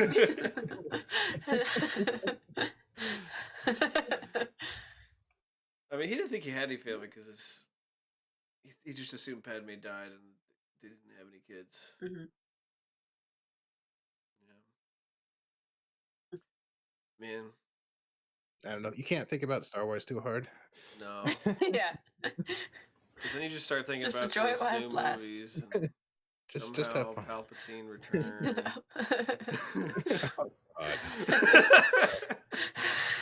Somehow. I didn't. That's I'm like not a up big fan there of the with like prequel trilogy, but then they made a movie even worse. I'm like, I feel like that's up there with like the Game of Thrones finale. In terms of, like, completely. I think it's worse. Game of Thrones. Game of Thrones is like, they tried something. To me, it's half bad. It's the not last all season. bad. The last season's rough. It's rough. It's the last rushed. season's really rough. It's really rushed. I feel like it goes from like A to S tier quality for like the first like I don't know five seasons or whatever, and then it just gets. Yeah. And then the last couple, just the quality just rapidly goes down. Yeah, well, rapidly they ran dwindles. out of roadmap basically. Yeah.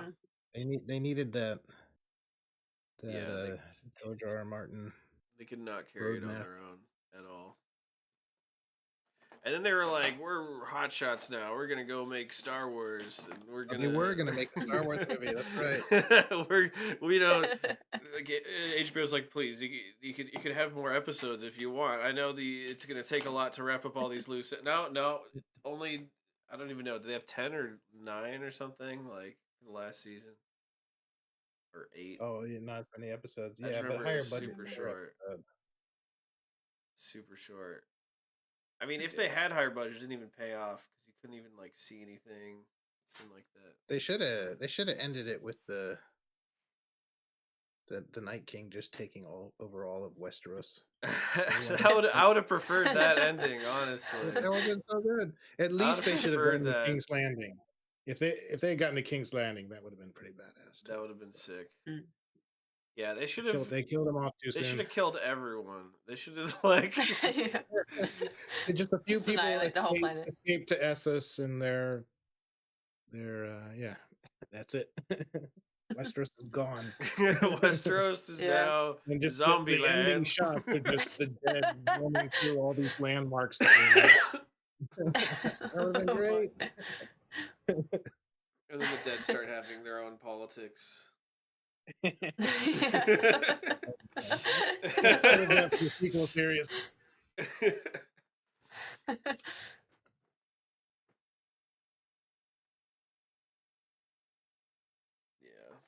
That last season was a bummer. Those guys did not. They did not get Star Wars after that. No. They were also gonna do some series. Was it like where the South wins the Civil War or something? That got abandoned too. Yeah, that didn't sound like a good idea either. No, no, that sounds. No.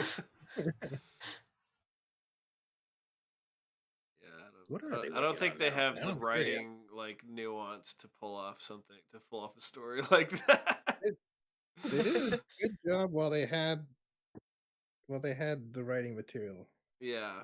The first 4 or 5 seasons are pretty good. I agree totally. And they even it. like some of the stuff right after they ran out of book, like I think the episode Hard Home is like one of the first ones where they didn't have any book. It's a great episode. Like I think they just stopped like putting like they're all into it. Like they were just ready to be done with it. Burned out, maybe. I don't know. Yeah. Burned out, I guess.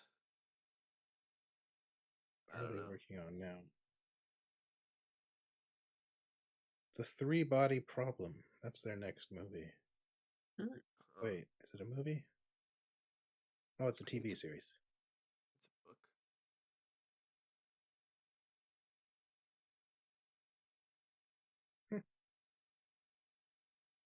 We'll see. We shall see. Alrighty.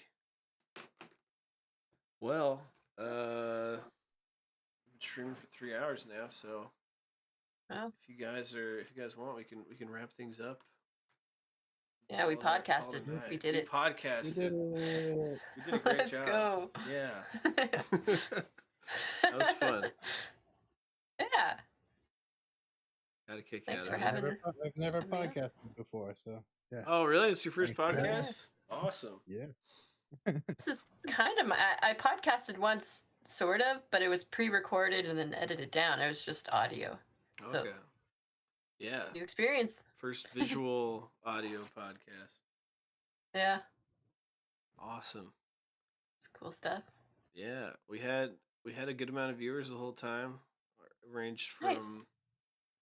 3 to 5 or 6. Good handful. Heck yeah. Yeah. More than my daily. Yeah. You guys My book. support Mike and Harley. Buy Paleocene. Buy Awesome Man. Buy Awesome Man.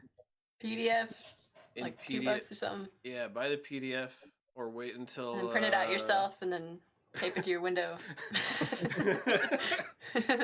Tape it to your car windows so when you drive, people can see the comic. That's true. Oh my god.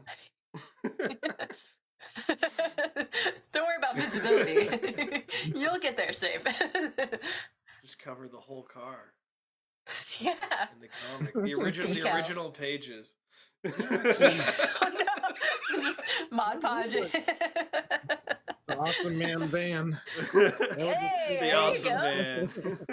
Free comics on the side. It's a white van, blacked out windows. No. Free comics. But it's actually Go free. around It's actually comics.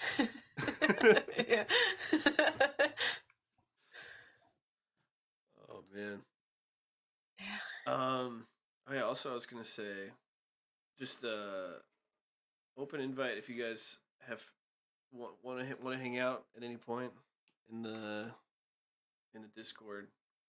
I do a lot of working and just hanging out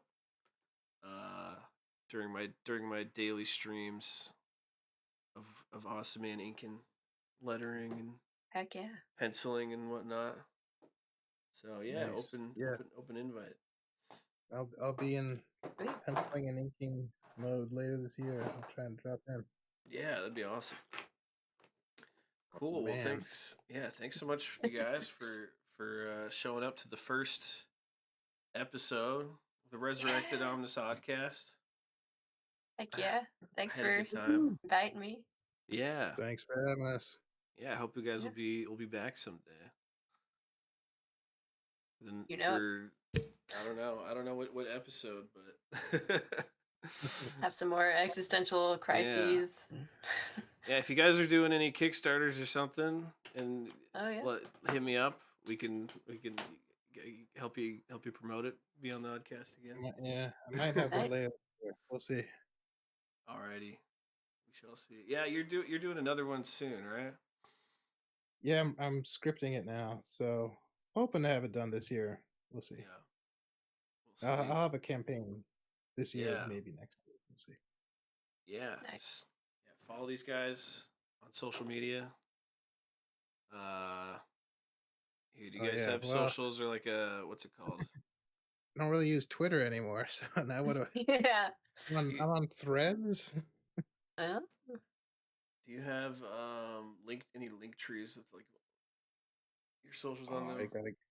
I gotta get. You can send it to me after the stream also if you want. Just go to keesey-comics.com. Yeah. Yeah. Yeah. I'm Harley Animation everywhere.com, YouTube, Instagram, all that stuff. Yeah, give them follows. I'm on Twitter. I just have never really been on Twitter. I tagged you. I tagged Harley Animation. Oh, dang. I haven't opened that account in so long. I'm TM Keesey on Mastodon, Blue Sky, and Threads. Oh, nice. We'll see which one of those wins out. TM Keesey. If any. Cool. All right, thanks so much again for being on the cast, you guys. All right. Ooh, welcome back. Yeah. I'm gonna end the stream for now. Have a good night, everyone. Thanks so much for watching. Peace. Be odd. Be odd. Be ever odd.